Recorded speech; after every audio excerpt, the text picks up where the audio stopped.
اخر حاجه شفناها في الموسم اللي فات ان بيو وفرانكي انقذوا الطفل جوشوا ابن دورين من الحريق اللي حصل بسبب فيرجسون، وده بعد ما فيرجسون قتل جيسيكا وولعت فيها. اما فيرجسون فانقذها ويل رغم ان بي طلبت منه يسيبها تولع. المهم يعني بعد ما الحريق العظيم ده خلص عدى بعدها مده بسيطه وتم اطلاق سراح فرانكي، وفرانكي كانت مبسوطه جدا بخروجها وفي نفس الوقت كانت حزينه وهي بتودع صحابها.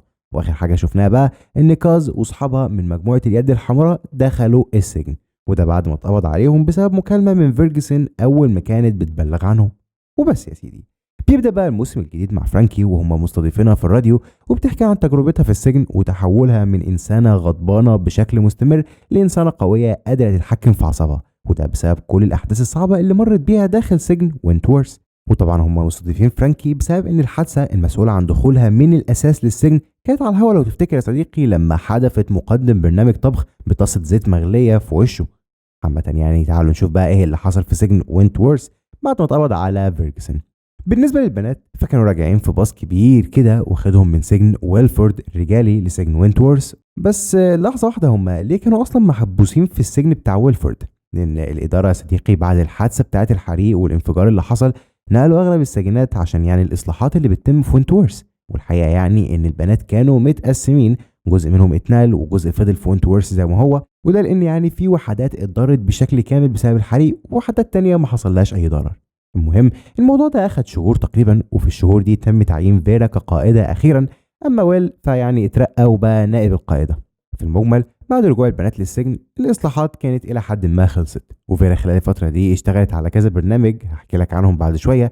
بس الاول خليني اقول لك ان تشانينج راح لفيرا وعرفها ان خلال يومين هيجي الاعلام والاداره للسجن عشان افتتاح الاقسام الجديده في وينتورث. المهم البنات رجعوا بقى للوحدات بتاعتهم، ومن ضمن اللي راجعين بي وماكسن وليز وبومر وغيرهم بدأوا بقى يشوفوا ملصقات بالإعلان يعني عن الأقسام والبرامج الجديدة اللي اشتغلت عليها فيرا، زي مثلا اليوجا ولياقة بدنية وتغذية ومهارات تعليمية وحاجات تانية كتير غيرها. لما شافوا كل الحاجات دي طلبوا من بي بما انها يعني الزعيمة انها تطلب كمان بوجود زيارات زوجية. وبالمناسبة يعني الزيارات دي على فكرة بتبقى موجودة في أغلب سجون العالم للأزواج.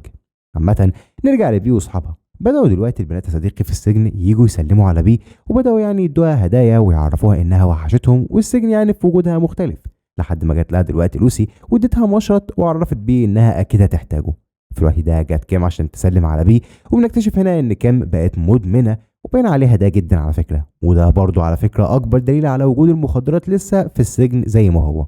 عموما في الوقت ده فيرا بتطلب تشوف بي، فبي لما بتروح لها بتبدا فيرا تحكي لها عن البرنامج اللي ناويه تشتغل عليه، وانها عاوزه يعني تعيد اصلاح السجن، فطلبت من بي يعني المساعده وفهمتها ان لسه مشكله المخدرات موجوده، ودي المشكله الاكبر اللي بتواجه السجن لغايه دلوقتي. وفهمت بي انهم لازم بقى يتعاونوا سوا عشان يقضوا على موضوع المخدرات ده تماما. بي قبلت وقتها بالاتفاق مع فيرا وعرفتها مطالب البنات واللي منها يعني الزيارات الزوجيه، ففيرا وعدتها انها هتناقش الموضوع ده مع الاداره. وبعد شويه على فكره بي واصحابها كانوا قاعدين بيحكوا مع بعض لقيوا بنت داخله عليهم اسمها الي، ودي بنت كده من شله كاز جايه وتعرف بيه ان كاز طالبه تشوف بيه.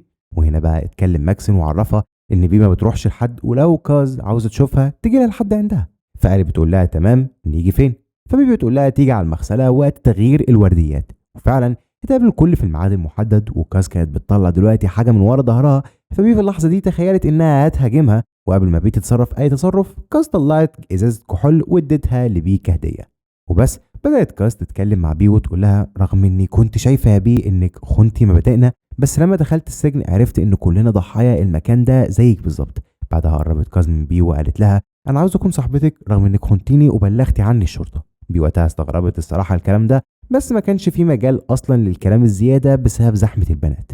على الناحيه التانيه بقى فيرا جالها تليفون بيقول لها على ميعاد وصول عربيه الترحيلات، فكانت متوتره وقتها وهتعرف ليه قدام يا صديقي. بس المهم ان فيرا راحت لويستفيل اللي بالمناسبه رجعت تشتغل في السجن، وحكت لها بقى دلوقتي عن توترها ومخاوفها كلها.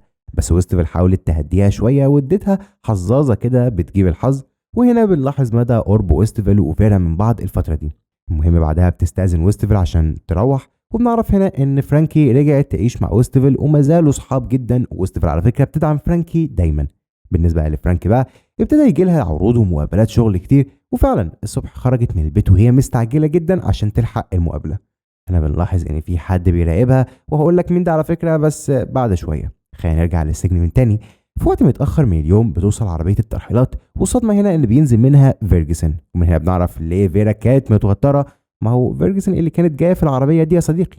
فيرجسون بقى بتنزل وبتسلم على فيرا، وطبعا فيرا ما بتردش عليها أصلا.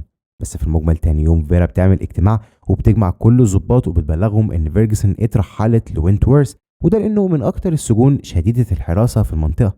طبعا كل الضباط بيعترضوا الصراحة وبيرفضوا التعامل معاها أصلا، لكن فيرا بتأكد لهم إنها هتتسجن لحد جلسة المحاكمة وبس، وبعدها عادي جدا هتطلب نقلها لسجن تاني خالص. ده غير إن فيرا فهمت الكل دلوقتي إن فيرجسون هتكون معزولة لوحدها في مكان ومحدش أصلا من الساجنات هيعرف بوجودها في السجن. وفيرا أكدت برضو إن الموضوع هيفضل سري بينهم هما وبس. بعد الاجتماع بقى فيرا بتقرر تروح لفيرجسون وتسألها محتاجة إيه، والحقيقة فيرا كانت جاية عشان تشمت فيها وبس. بعدها بقى فيرجسون بتبدا تتريق على فيرا باشكال والوان كتير، يعني مثلا تقول لها التاج اللي على كتفك ده مخليك تباني اطول، ويعني هي قصدها بالتاج شاره القائد. او مثلا تقول لها تشانينج اكيد مبسوط انك القائده دلوقتي وبكده يقدر يتحكم فيكي لانك يا فيرا سهل التحكم فيكي. فيرا طبعا كانت متضايقه من الكلام ده كله وما كانتش عارفه ترد كويس، بس المهم الكلام انتهى على كده وفيرا سابتها ومشيت. نرجع تاني للبنات اللي في السجن.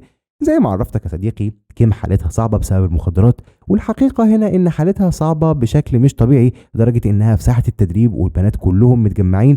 كيم فجأة طلعت على الأسلاك الشائكة وحصل لها جروح في جسمها كله، وحرفيا ما كانش حد من الضباط قادر يتحكم فيها بسبب الحالة اللي كانت هي فيها دلوقتي، لحد ما قدر ويل في الآخر يسيطر على الموقف ونقلوها للعيادة. وهناك أخدوا وقت كبير على ما قدروا يسيطروا عليها تاني، وبرضه في الآخر يدوها مهدئات. وأثناء بقى كل اللي بيحصل ده دورين كانت قلقانة جدا على جوشوا ابنها، وزي ما احنا عارفين هي طول الوقت شايفه ان السجن مكان طبعا غير امن للاطفال. المهم لما دورين شافت اللي بيحصل ده في الساحه اخدت ابنها وجريت على وحدتها.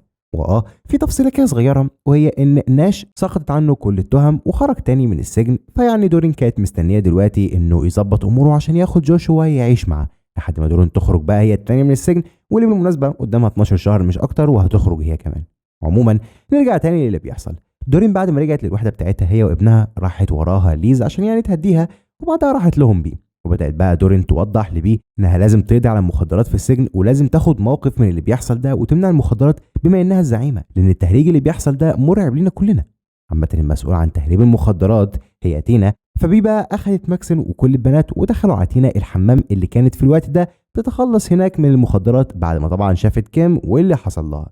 مهم بيه من غير كلام كتير بصت بس لماكسن، وفورا ماكسن مسك تينا وفضل يضرب فيها بشكل قوي جدا، وكل ده قدام البنات اللي من ضمنهم كاز واصحابها. وطبعا زي ما احنا عارفين كاز مناصره للمراه وحقوق المراه، وكمان عامله جمعيه اليد الحمراء عشان تاخد حقوق البنات الضعيفه. فبعد ما كاز شافت اللي بيحصل جمعت البنات حواليها وبدات تحرضهم على بي، لانها شايفه ان بي بقت هي المعتديه على حقوق البنات وما ينفعش يعني تضرب اي بنت ابدا بالشكل ده.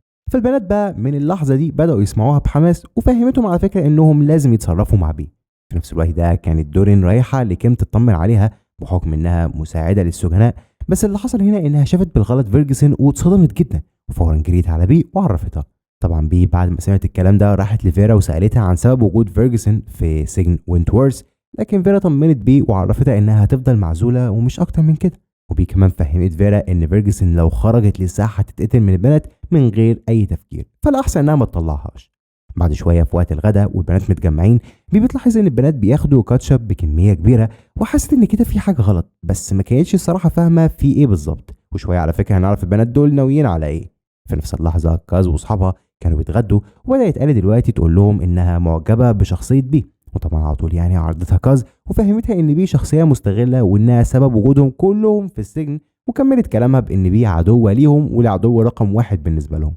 تاني يوم الصبح جت الاداره عشان افتتاح الاقسام الجديده، وكان معاهم مجموعه كبيره من المصورين والصحفيين. واول ما وصلوا كل السجن البنات في الساحه اتجمعوا وحدفوا عليهم كده كرات قطنيه مليانه كاتشب بكميات كبيره، وده على فكره اللي البنات كانوا ناويين عليه من غير ما ياخدوا راي بيه. فيرا كانت في موقف على فكره وحش جدا، وكمان تشانينج اللي اتصدم من اللي بيحصل دلوقتي. بس المهم يعني فيرا قررت تطلع المنبر وتتلاعب بالالفاظ وتحتوي الموقف. والفكره على فكره ان اللجنه تفهمت الموقف جدا وقدروا الموقف وكمان يعني ضحكوا، وبكده فيرا قدرت تنجح واتبسط بيها تشانينج جدا وباسلوبها في التعامل مع المشاكل اللي زي دي. اما بالنسبه لفيرجسون فهي زي ما هي منعزله ومنبوذه من الكل، لدرجه ان ويستفل كانت بتطمن على كيم بعدها عدت من جنب زنزانه فيرجسون وما فكرتش حتى تكلمها. لكن فيرجسون ندهت عليها وسالتها عن فرانكي وبعتت لها يعني السلام معاها. بس يعني في العموم ويستفل سابتها ومشيت وهي لسه بتتكلم. اللي بيحصل بقى مع فيرجسون انها ما بتاخدش ادويه الذهان يا صديقي، وده بسبب الحارسه اللي عليها. وبنلاحظ هنا ان الحارسه دي عامله اتفاق مزدوج، بمعنى انها متفقه مع فيرجسون انها ما تاخدش العلاج لان فيرجسون عاوزه تبقى فايقه طول الوقت، وفي نفس الوقت بقى متفقه مع فيرا انها ما تديش فيرجسون العلاج عشان حالتها ما تتحسنش. المهم الحارسه بتدي دلوقتي فيرجسون القلم الرصاص اللي هي كانت بتطالب بيه، وفيرجسون طبعا لما اخذت القلم كتبت رساله بقى لشايان. طيب مين شايان دي؟ شايان ده يا سيدي يبقى الطفل ابن جيانا السجينه اللي ماتت، لو تفتكر الاسم ده من الموسم اللي فات. الطفل ده بقى دلوقتي على فكره عنده 17 سنه وتربى في الملجأ طول عمره، ودلوقتي فيرجسون بتحاول تتواصل معاه، وبعدين برضه هعرفك هي فيرجسون عاوزه تتواصل معاه ليه. المهم الحارسه بدل ما تاخد الرساله دي للبريد خدتها لفيرا، وفيرا بقى بمجرد ما خدت الرساله راحت بيها لفيرجسون وبدات تقراها. ومحتوى الرساله على فكره كان انها بتحكي لشايان قد ايه هي شخص طيب وعطوف، وبتطلب منه ان هو يزورها عشان تحكي له عن امه باستمرار. فيرا بقى بتمسك الرساله دي وبتقطعها قدام عيون فيرجسون وبترميها على الارض وبتسيبها وبتمشي. وطبعا فيرجسون بتتعصب جدا وبتفضل تصرخ بصوت عالي، بس محدش بيهتم بيها نهائيا. بعد بقى ما بيخلص اليوم في السجن، فيرا بتخرج من شغلها وبتروح على البيت بتاع ويستفل عشان يعني تاخد رايها في موضوع الرساله. وبتتفاجئ فيرا هناك بقى لما بتشوف من الشباك ان فرانكي في بيت ويستفل، وبتفهم طبعا ان فرانكي عايشه مع ويستفل. المهم فيرا بتقرر ما تدخلش نهائيا وبتمشي على طول. وتاني يوم بقى ومع بدايه يوم جديد، فيرا اول حاجه بتعملها انها بتطلب تشوف ويستفل، وبتواجهها بقى انها شافت عندها فرانكي. وده طبعا يعني من البدايه كده مخالف لاطلاق الصراحه. وفيرا كانت متضايقه دلوقتي لان ويستفل اكدت لها قبل كده ان هي وفرانكي مش صحاب اساسا، وان خروج فرانكي ملوش اي علاقه بالصداقه اللي بينهم. بس فيرا كانت حاسه على فكره ان ويستفل مستغلها ومن البدايه. واخر حاجه بقى بتقولها فيرا لويستفل انها لو اكتشفت ان فرانكي لسه عايشه عندها هتبلغ عنها وترجعها السجن. وطبعا يعني ويستفل لما بتسمع الكلام ده بترجع البيت على طول وبتبلغ كل الكلام ده لفرانكي، وبتطلب منها انها تسيب البيت وترجع الشقه المخصصه ليها من جهه الحكومه. فرانكي بتتعصب جدا الصراحه لان صاحبتها بتتخلى عنها دلوقتي، وبالتالي بترمي دلوقتي فرانكي المفاتيح بتاعه البيت على الترابيزه وبتخرج بسرعه. فرانكي بقى وهي رايحه عربيتها ومتعصبه جدا بتلاقي ابوها وراها وبيحاول يكلمها، وهو ده على فكره يا صديقي الشخص اللي كان بيراقبها وحكيت لك عنه. لو تفتكر برضو ان فرانكي اصلا كانت قطع علاقتها بيه من زمان جدا بسبب انه هجرها وهي صغيره واتربت في الملجأ. بس المهم ان فرانكي بترفض تتكلم معاه دلوقتي، لكنه بيصمم يروح وراها للعربيه وبيسيب لها هناك رقمه، وبيعرفها انها لو احتاجت اي حاجه تتصل عليه فورا. بعد شويه فرانكي ما كانتش عارفه تروح لفين، وقررت على فكره تروح لحد وينتورث، وركنت عربيتها وفضلت بقى واقفه. ونلاحظ هنا انها مشتاقه لاصحابها في السجن، لكن ويل شافها وهي عند السجن، وبعد ما سلم عليها وهزر معاها شويه فهمها ان ممنوع تكون موجوده هنا اصلا، وطلب منها انها تمشي، وفعلا مشيت. عموما نرجع للسجن واللي بيحصل فيه. فيرجسون بعتولها دلوقتي محامي صغير في السن من طرف المكتب اللي تتعامل معاه، وبلغها ان نيلز بعد ما انكر ان ليها اي علاقه باي جريمه رجع وغير اقواله واعترف عليها بعد ضغط كبير من النيابه عليه. اتعصبت جدا فيرجسون بسبب المعلومات دي، وفضلت بقى تصرخ ورمت الورق والتقرير على الارض، والمحامي وقتها خرج على طول. بعد ما خرج المحامي من عندها طلبت فيرجسون انها تقابل فيرا. لما جت لها فيرا بقى ابتدت فيرجسون تتكلم معاها بحده وطلبت تشوف تشانينج، لكن فيرا فهمتها انها دلوقتي سجينه ومش من حقها تطلب تقابل المدير العام. فيرجسون بقى قالت لها عاوزاكي بس تعرفيه اني عاوزه اشوفه. فيرا وقتها بتمشي من غير كلام كتير، وتاني يوم بيجي طبعا تشانينج كعادته كل يوم، وفيرا بتعرفه كل اللي حصل. طبعا بيرفض هو يشوف فيرجسون نهائيا، وبيقول لفيرا الصدمه الكبيره وهي ان فيرجسون مقدمه اصلا طلب بنقلها للساحه العامه للسجينات وعاوزه تبقى موجوده مع كل السجينات. وطبعا على فكره يا صديقي قانونيا ده حقها، وفيرجسون مزوده نقطه في الطلب وهو ان فيرا اكيد هتحميها بما انها قائده قادره تحافظ على استقرار السجن. ولو ما تعرفش برضه فالطلب ده كفيل يا صديقي يقلب السجن كله راسا على عقب، لان يعني الكل مستحلف لفيرجسون، وده على فكره اللي فهمته فيرا لتشانينج، وان بمجرد خروج فيرجسون للساحه هتتقتل في اول ثانيه ليها. بس عموما فيرا بتقرر تروح دلوقتي لويستفل بيتها تاخد رايها في خروج فيرجسون للساحه. فهمتها ان فيرجسون عاوزه تخرج عشان تبين ضعف فيرا في القياده، وده بسبب ان فيرا مش هتقدر تتحكم طبعا في طريقه تعامل البنات مع فيرجسون اللي اكيد هيأذوها. واثناء ما فيرا بتحكي مع ويستفل الباب خبط، وكانت على فكره فرانكي واللي اعتذرت دلوقتي لويستفل على طريقتها معاها الصبح. فبتفهمها دلوقتي ويستفل ان الكلام كان يعني لمصلحتها مش اكتر من كده، فاعتذرت تاني فرانكي والموضوع عدى. اليوم بقى خلص يا صديقي على ان ويستفل قاعده ومعاها فيرا وفرانكي وبيتناقشوا هما الثلاثه في موضوع فيرجسون. وفرانكي بقى اكدت لهم ان فيرجسون عاوز تدخل للساحه العامه مع البنات عشان تكون من الزعيمه بدل بي وتتحكم في السجن بالكامل، مش عشان بس تخش وتتقتل يعني زي ما الكل فاكرين. واتفقوا بعد كده الكل ان ويستفل هتعمل لفيرجسون اختبار مسجل باسئله تثبت ان فيرجسون عندها مشاكل عقليه ونفسيه، بعدها يقدموا الاختبار ده للاداره وبكده طلبها هيترفض. وفعلا تاني يوم ويستفل بتروح لفيرجسون عشان الاختبار، لكن كالعاده فيرجسون ذكيه كفايه انها تقدر تتعامل مع الاختبار ده، وبما انها عارفه انه متسجل بدات تتلاعب وتدي اجابات هم عاوزين يسمعوها، وكمان ضغطت على ويستفل باسئله غريبه زياده، وفي الاخر اتكلمت عن فيرا وموضوع موت امها والكلام ده كله. وطبعا بعد ما القعده دي خلصت ويستفل فهمت فيرا ان فيرجسون فاهمه هي بتعمل ايه كويس ومش هينفع يقدموا الكلام ده للاداره، وبكده لازم تنزل فعلا المجمع. على ناحيه تانيه بنعرف ان دورين ادت جوشوا ابنها لابوه، وبكده دورين ضمنت تربيه ابنها الصغير في بيئه كويسه لحد ما على الاقل هي تخرج.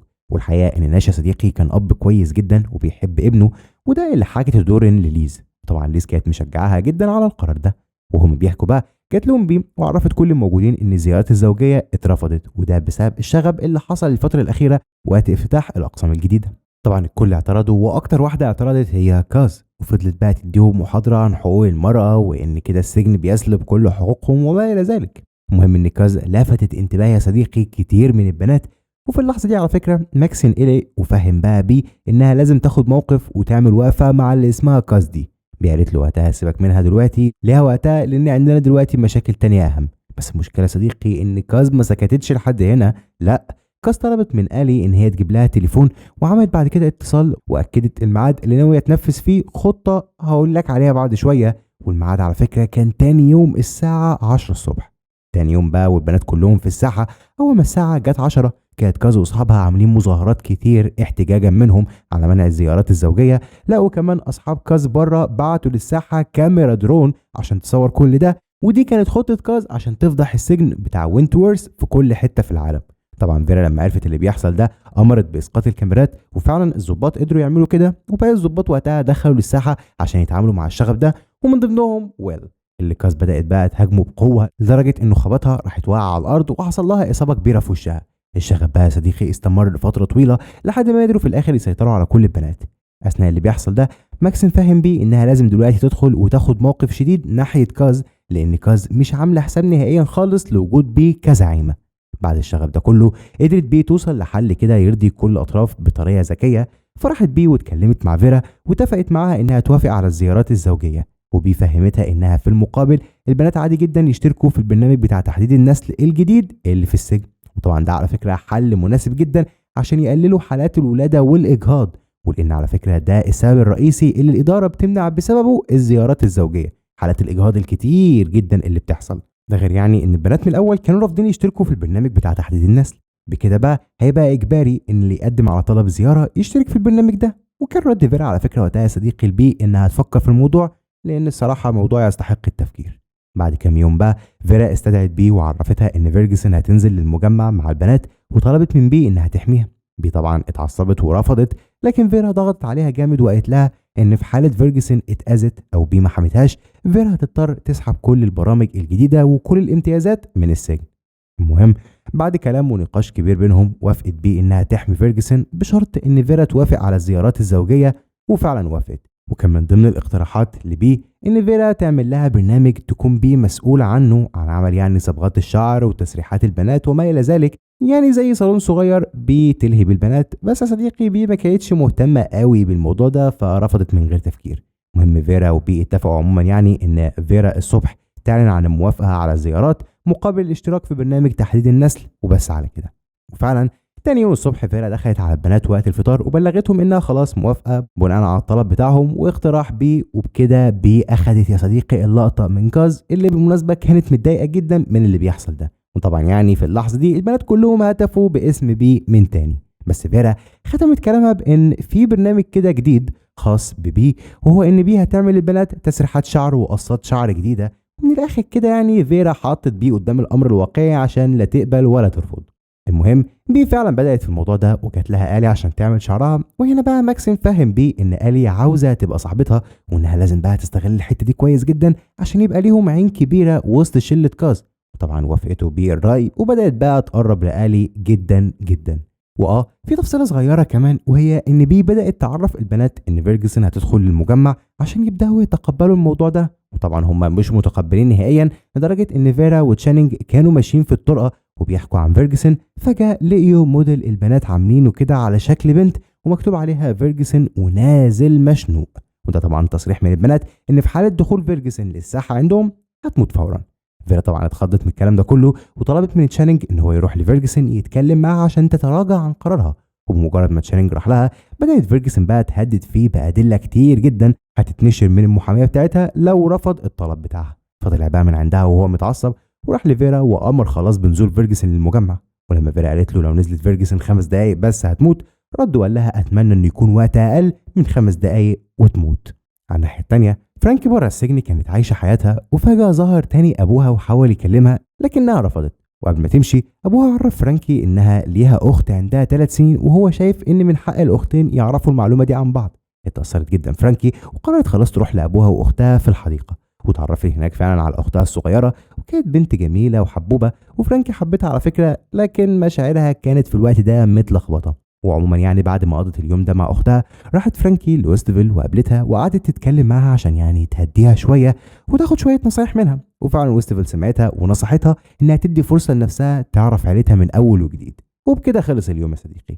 بيبدا بقى يوم جديد في وينتورث، وبدايه اليوم كانت مع فيرجسون وهي داخله للساحه ومعاها فيرا وكام حارس حواليها. طبعا كل البنات كانوا متجمعين وبيتفرجوا عليها وهي داخله، شويه بيشتموا فيها وشويه تاني بينادوها بالمسخ، ومجموعه بنات تانية خالص وقفوا قدام فيرا وعاوزين يعني دلوقتي يمنعوا فيرجسون من الدخول الوحده، لولا ان بي شاورت للبنات يسيبوهم يعدوا عادي خالص. وطبعا فيرا دخلت فيرجسون لزنزانه في قسم كاز واصحابها، وده بسبب ان مفيش تاريخ مشترك يعني بينهم وبين بعض، وبكده المجموعه دي على الاقل مش هيأذوا فيرجسون.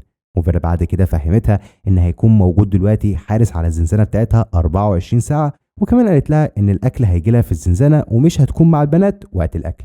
طبعا فيرا اصلا بتعمل كل ده عامه يعني حفاظا على حياه فيرجسون مش اكتر من كده، وكمان عشان برضه مستقبل فيرا كحاكمه للمكان.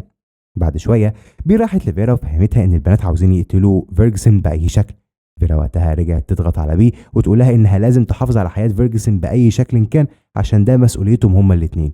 ولما بي دلوقتي خرجت من مكتب فيرا قابلتها ليز ودورين وسالوها عن الخطه اللي ناويه عليها مع فيرجسون.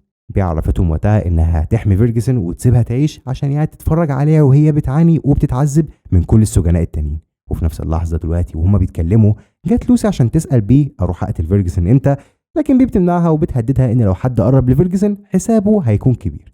الحقيقة بقى يا صديقي بي كانت قلقانة جدا لأن البنات فعلا كلهم متفقين على قتل فيرجسون، بس المهم أثناء اللي بيحصل ده فيرجسون كانت في زنزانتها عادي خالص، ومجموعة كاز متضايقين من وجود حارس بشكل مستمر على زنزانة فيرجسون في الوحدة بتاعتهم. لكن فيرجسون كانت داخلة دلوقتي للسجن بخطة جديدة خالص، وهي إنها تبان ضعيفة ومسكينة ومظلومة. وبدأت الخطة فعلا، يعني أول حاجة عملتها إنها بتنده على الحارس بانكسار وتطلب منه شاي، وطبعا هو بيرفض. وكاس في الوقت ده بتصعب عليها فيرجسون وبتروح تعمل لها الشاي وبتديه لها. وبتبدا بقى فيرجسون تتكلم مع كاز ومجموعتها وتعرفها يعني على فكره انها معجبه جدا بشخصيتها ككاز وافكارها وتمسكها بحقوق المراه. وبنلاحظ طبعا ان فيرجسون عاوزه تقرب لكاز جدا لانها الوحيده اللي ما تعرفش ماضيها الا من حكاوي شويه بنات. المهم ان كاز ما بتكونش مهتمه قوي بكلام فيرجسون وبتحاول تقتصر في الكلام معاها وبتسيبها وبتمشي. لكن فيرجسون ما بتيأسش، وتاني يوم بتنده على كاز وبتعتذر لها عن وجود ضابط في الوحده طول الوقت. وتطلب بقى فيرجسون من كاز ان هي تبقى تحت حمايتها وبكده هيتخلصوا من الضابط تماما. لكن كاز بترفض وبتقول لها انا مش هحميكي واعرض صحابي للخطر عشانك. ولما فيرجسون بتقول لها بس انت بتحمي الستات الضعيفه واللي انا منهم برضو، بترفض برضو كاز. وتعرفها كاز ان برضو ده تعارض مصالح، خصوصا ان فيرجسون كانت زمان قائده السجن وبالتالي رفضت نهائي الموضوع ده.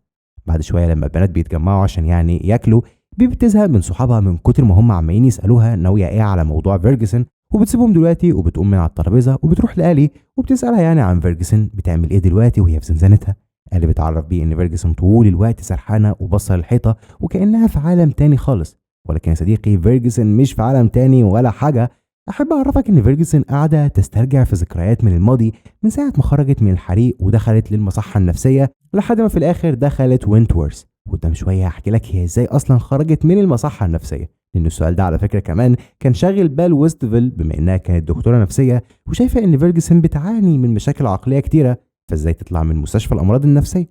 المهم فيرجسون بتطلب مقابله مساعده السجينات اللي هي يعني دورين، ودورين بترفض طبعا وبتكون خايفه منها اساسا. ده غير ان دورين متضايقه ومتوتره من غير اي حاجه، والحقيقه ان دورين متضايقه بالمنظر ده لان زيارتها الاخيره مع ناش اللي المفروض جوزها اترفضت، ولما حاولت يعني تتناقش في الموضوع ده مع فيرا وتفهمها ان ناش ابو ابنها ولازم تشوفه، فيرا رفضت النقاش في الموضوع نهائي.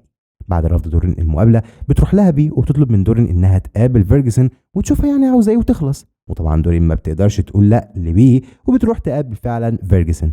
فيرجسون بتطلب طلبات عاديه الصراحه زي معطر للفم ومناديل وحاجات شبه كده، وفي الاخر وقبل ما تمشي دورين فيرجسون بتسالها عن ابنها جوشوا وبتطمن عليه.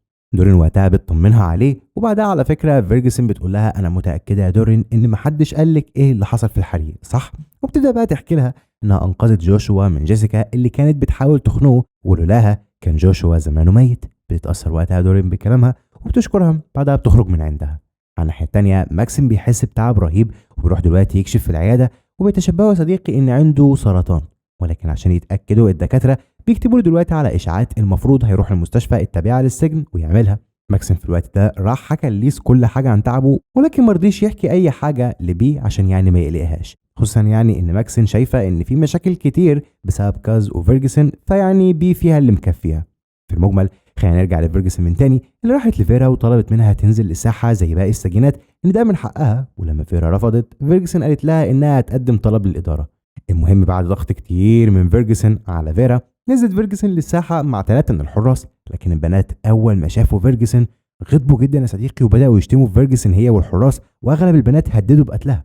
وبعدها على طول يا صديقي حدفوا طوبه على واحد من الحراس وقع على الارض، وساعتها اضطر ويل ان هو يتدخل ويجي للساحه عشان ينقذ الموقف ده، في حين ان فيرا كانت مديه اوامر لويل بانه ما يقربش لفيرجسون نهائيا لاي سبب من الاسباب. بس بعد الموقف ده اتدخل ويل واخد فيرجسون ووداها زنزانتها. عامة الموقف عدى على خير، وبعدها بشويه مايلز كانت واقفه حراسه على فيرجسون، ففيرجسون بقى طلبت منها تعرف بيه انها عاوزه تقابلها. طبعا الكلام ده مقابل فلوس، اظن يا صديقي خلاص عرفنا اي خدمه اي حد بيطلبها من مايلز بتتعمل مقابل فلوس وفلوس كتير. المهم مايلز بالليل بتروح لبي وبتعرفها ان فيرجسون عاوزه تقابلها، وفعلا بتروح تقابلها. وفيرجسون يعني بتعرف بيه انها تاني يوم والبنات بيتعشوا ومشغولين هتكون في الحمام، وطلبت يعني من بي تيجي تموتها هناك وتلبي رغبه كل البنات اللي في السجن اللي عاوزين فيرجسون يموتوا. طبعا بي بتستغرب جدا بس بتسيبها وبتمشي. بعدها بي بتروح لاصحابها وبتعرفهم اللي حصل مع فيرجسون وانها عاوزه تموت وعلى ايد بي كمان. بس الفكره هنا يا صديقي ان ماكسين شجعها تخلص يعني على فيرجسون وتخلص السجن كله منها ومن شرها، لكن بي بتكون متردده وبتقول انها لغايه دلوقتي لسه لما بتنام بتحلم بجاكي وبرايدن ومش متخيله انها ممكن تقتل حد تاني وتفضل تعاني نفس المعاناه. المهم اصحاب بي اثروا عليها وحاولوا يقنعوها، والحقيقه بي كانت برضه في حيره ومش قادره تقرر قرار نهائي. لكن لما جه دلوقتي وقت العشاء خدت المشرط اللي لوسي كانت مدياه لها هديه وقررت تروح للحمام تقتل فيرجسون. وفعلا في الوقت ده فيرجسون كانت في الحمام ومعاها مايلز بتحرسها وواقفه على الباب، بس الصدمه ان قبل ما بي تروح لفيرجسون دخلوا شله لوسي. اول بقى ما فيرجسون شافتهم اتصدمت، والبنات دول بداوا فورا يعتدوا عليها بشكل وحشي جدا. ولحظه دخول بي للحمام هم كلهم كانوا خرجوا اصلا. بي اتصدمت من منظر الدم اللي كان في كل مكان، وبدات فيرجسون دلوقتي تقول لبي هتقتليني ولا هتساعديني؟ وبعد شويه تفكير بي ساعدتها، وبعد فعلا ما ساعدتها تقوم ندهت على مايلز عشان يعني تتاخد فيرجسون وترجع للزنزانه. وفيرجسون على فكره كانت تعبانه جدا وبتتألم جدا، وراحت دلوقتي مع مايلز للزنزانه بتاعتها وهي حزينه. بعد دقايق من دخولها للزنزانه كانت عماله تتألم وتتوجع بصوت عالي جدا، ولما مايلز يعني عرضت تجيب لها الممرضه رفضت فيرجسون وقالت لها سيبيني لوحدي. وكاز وقتها سمعتها وهي عماله تتألم، ولما كاز سمعتها راحت تشوفها فاتصدمت طبعا وفضلت بقى تسالها مين اللي عمل فيكي كده، لكن فيرجسون رفضت ترد. المهم كاس ساعدتها وغطتها وفضلت حرفيا جنبها طول اليوم. وسط كل اللي بيحصل ده فيرجسون كانت بتفتكر فتره وجودها في المصحه النفسيه، وبنعرف هنا يا صديقي هي ازاي خرجت منها، وده اللي كانت مستغرباه ويستفيل. وانا اقول لك دلوقتي ايه اللي حصل. فيرجسون ذكيه جدا ولاحظت ان الدكتور في المصحه بيقرب لها وبيتحرش بيها، فاستغلت النقطه دي.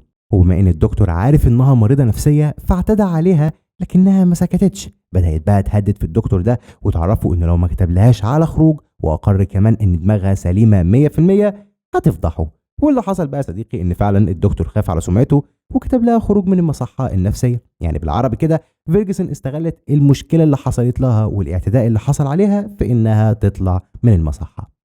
عامة بنطلع من ذكريات فيرجسون، ودلوقتي على فكرة كانت فيرجسون سرحانة في ذكرياتها زي ما هي، في حين ان كاز كانت مشغولة جدا بحالتها وفيرجسون صعبانة عليها لدرجة انها سهرت طول الليل جنبها عشان تراعيها. وكاز بعد كده سألت فيرجسون بيه اللي عملت فيكي كده، ففيرجسون قالت لها لا وما رضيتش تقول مين. الصبح بقى بيجي ميعاد عد السجينات، وفي الحالة دي كل البنات بتكون واقفة قدام الوحدات بتاعتها. المهم يعني فيرجسون طلبت من كاز تساعدها بسرعة في لبس الهدوم عشان تخرج للعد، وبعد ما بيخلصوا العد بيكون وقت الفطار. وطبعا فيرجسون ما بتروحش اوضه الاكل مع كل البنات، بس اللي حصل ان كاز عرفت فيرجسون انها موافقه خلاص تحميها لانها شايفه فيرجسون مظلومه بجد. وطبعا يا صديقي هو ده اللي فيرجسون كانت عاوزاه من البدايه.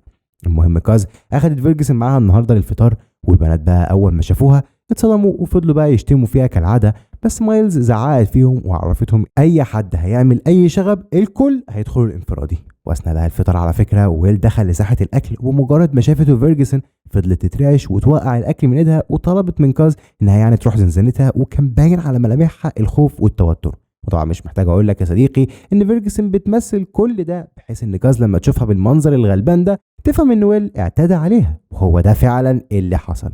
اول ما رجعوا بقى للوحده كاز سالتها هو ويل اللي عمل فيكي كل اللي حصل ده؟ ففيرجسون قالت لها هو اللي عمل كده، وده بسبب انه على علاقه ببي، وانا حاولت اكشفهم كذا مره زمان لما كنت قائده في السجن هنا بس ما لقيتش اي دليل.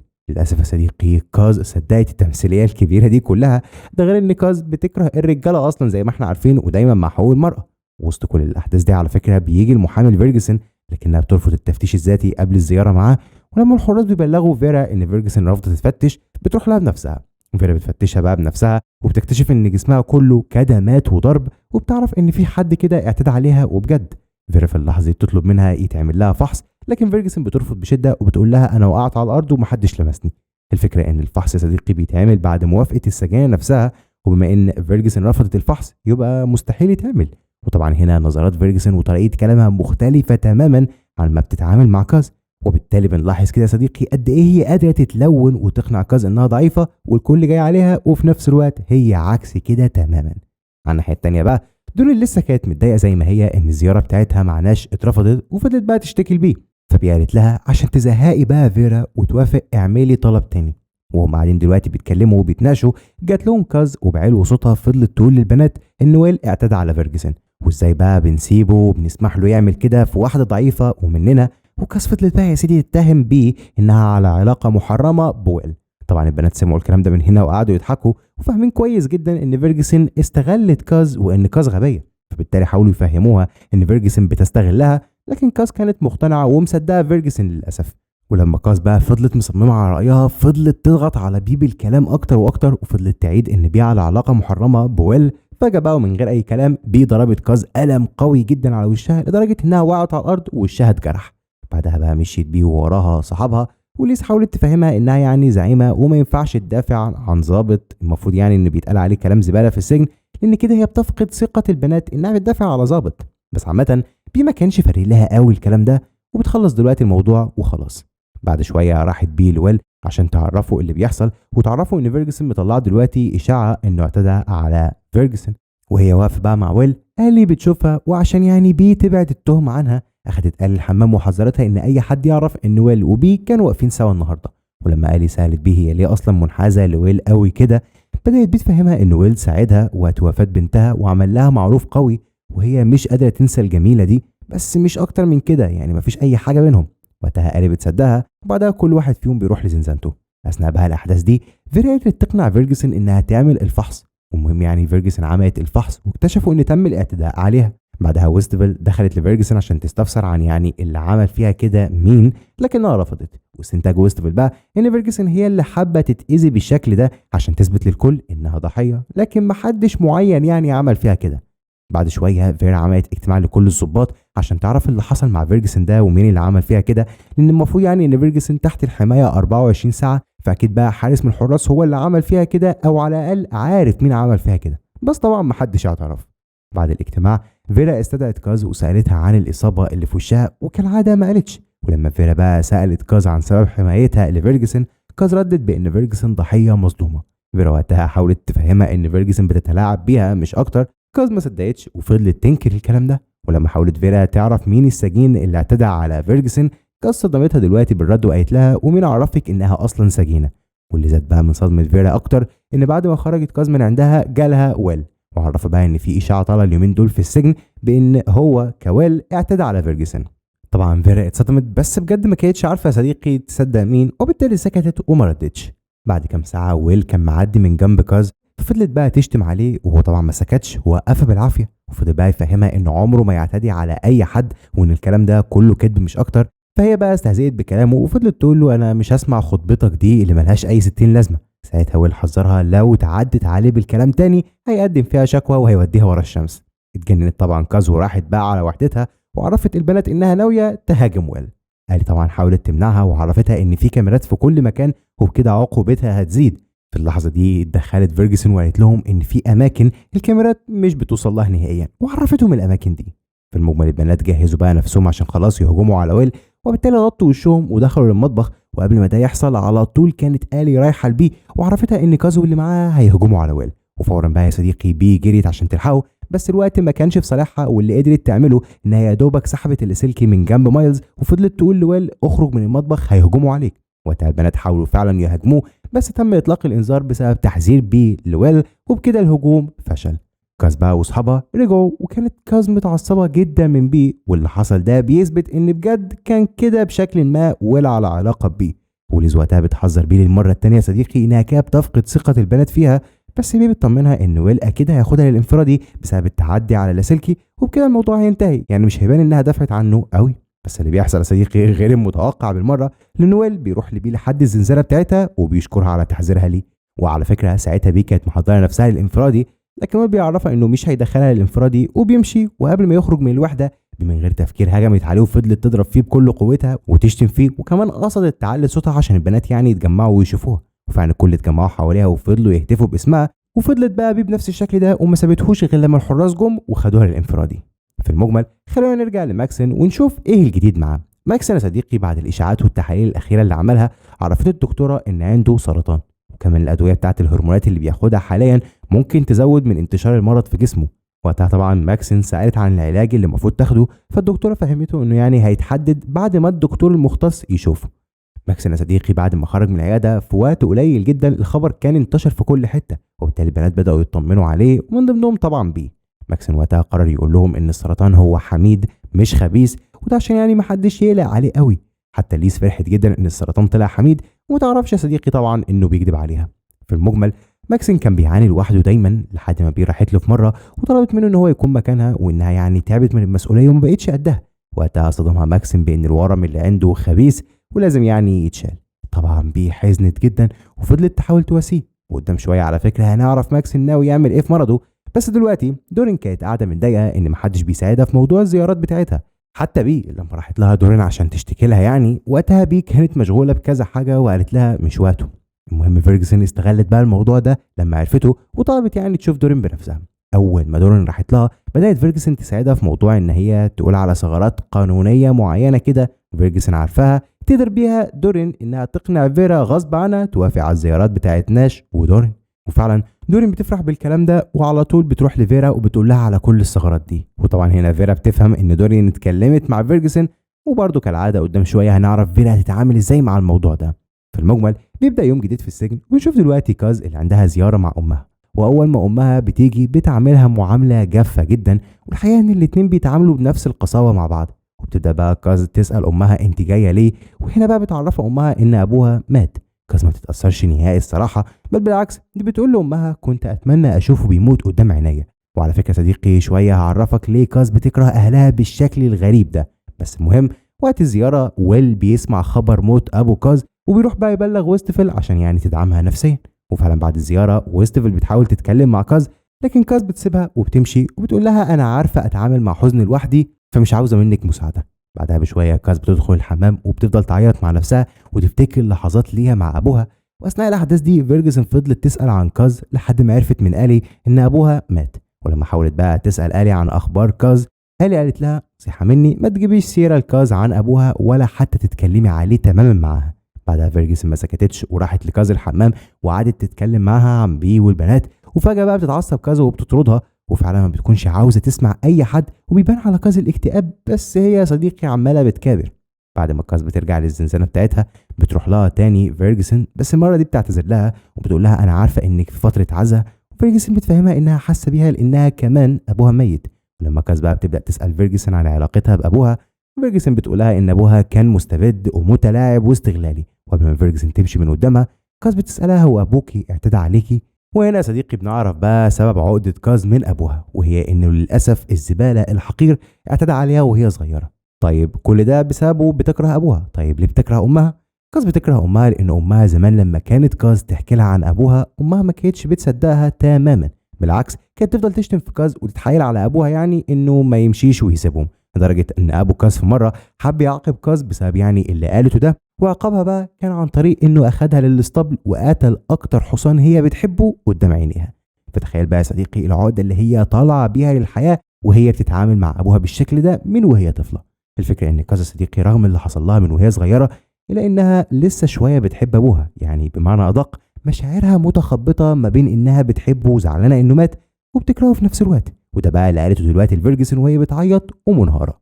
في المجمل خلينا نرجع لدورين اللي فيرا بلغتها دلوقتي ان الزياره بتاعتها اتوافق عليها اخيرا، وفعلا قابلت ناشا صديقي وابنها وطمنت عليهم وكانت مبسوطه جدا. لكن وهي في وقت الزياره شافت كيم وهي قاعده مع راجل شكله غريب بيزورها. مش مشكلتنا يعني الراجل الغريب دلوقتي، المهم ان خلص وقت الزياره ودورين راحت لبي في الانفرادي عشان تطمن عليها. وبي على فكره وقتها بلغتها ان ماكسن هيكون هو الزعيم مكانها لحد ما تخرج هي من الانفرادي. فورا بقى راحت دورين لماكسن وبلغته بالكلام ده، بس ماكسن كان رافض انه يكون زعيم تماما. وفي اللحظه دي اتدخلت ليز وبومر وفهموه انه لازم يكون الزعيم، لان بي شاكه جدا ان كاز وفيرجسون ناويين على حاجه غلط. ده غير ان تينا وكيم من الواضح انهم رجعوا المخدرات للسجن من تاني. وطبعا دورين اكدت على كلام ليز وعرفتهم ان كيم النهارده كانت في زياره مع واحد شكله غريب جدا، ومن الواضح ان الشخص ده بيدخل لها مخدرات. بعد الضغط بقى على ماكسن وافق انه خلاص يكون الزعيم، واول حاجه عملها انه راح لتينا وكيم، وطلع شكه في محله لحق كيم على اخر لحظه وهي بترجع مخدرات كانت جايباها لحساب تينا. وبكده خلاص بدأ رسميا ماكسن كزعيم للسجن ويسيطر على كل حاجه. طب ليه ماكسن يا صديقي كان رافض الزعامه الفتره دي؟ اقول لك انا. ماكسن بعد الفحوصات دي كلها الدكتوره قالت له ان في نوع علاج جديد كده بيتجرب للحالات اللي زيه، واتفقت كمان الدكتوره على ميعاد، والسجن وافق جدا على طلب نقله لعياده الدكتوره مع يعني حراسه مشدده. وعلى فكرة الإجراءات كانت صعبة شوية بس في الآخر اتوافق عليها، وهو كان محضر نفسه بقى جدا عشان يتنقل، بس دورين وليز فاجئوه بكلام بيه وإنها عاوزاه يتولى منصبها.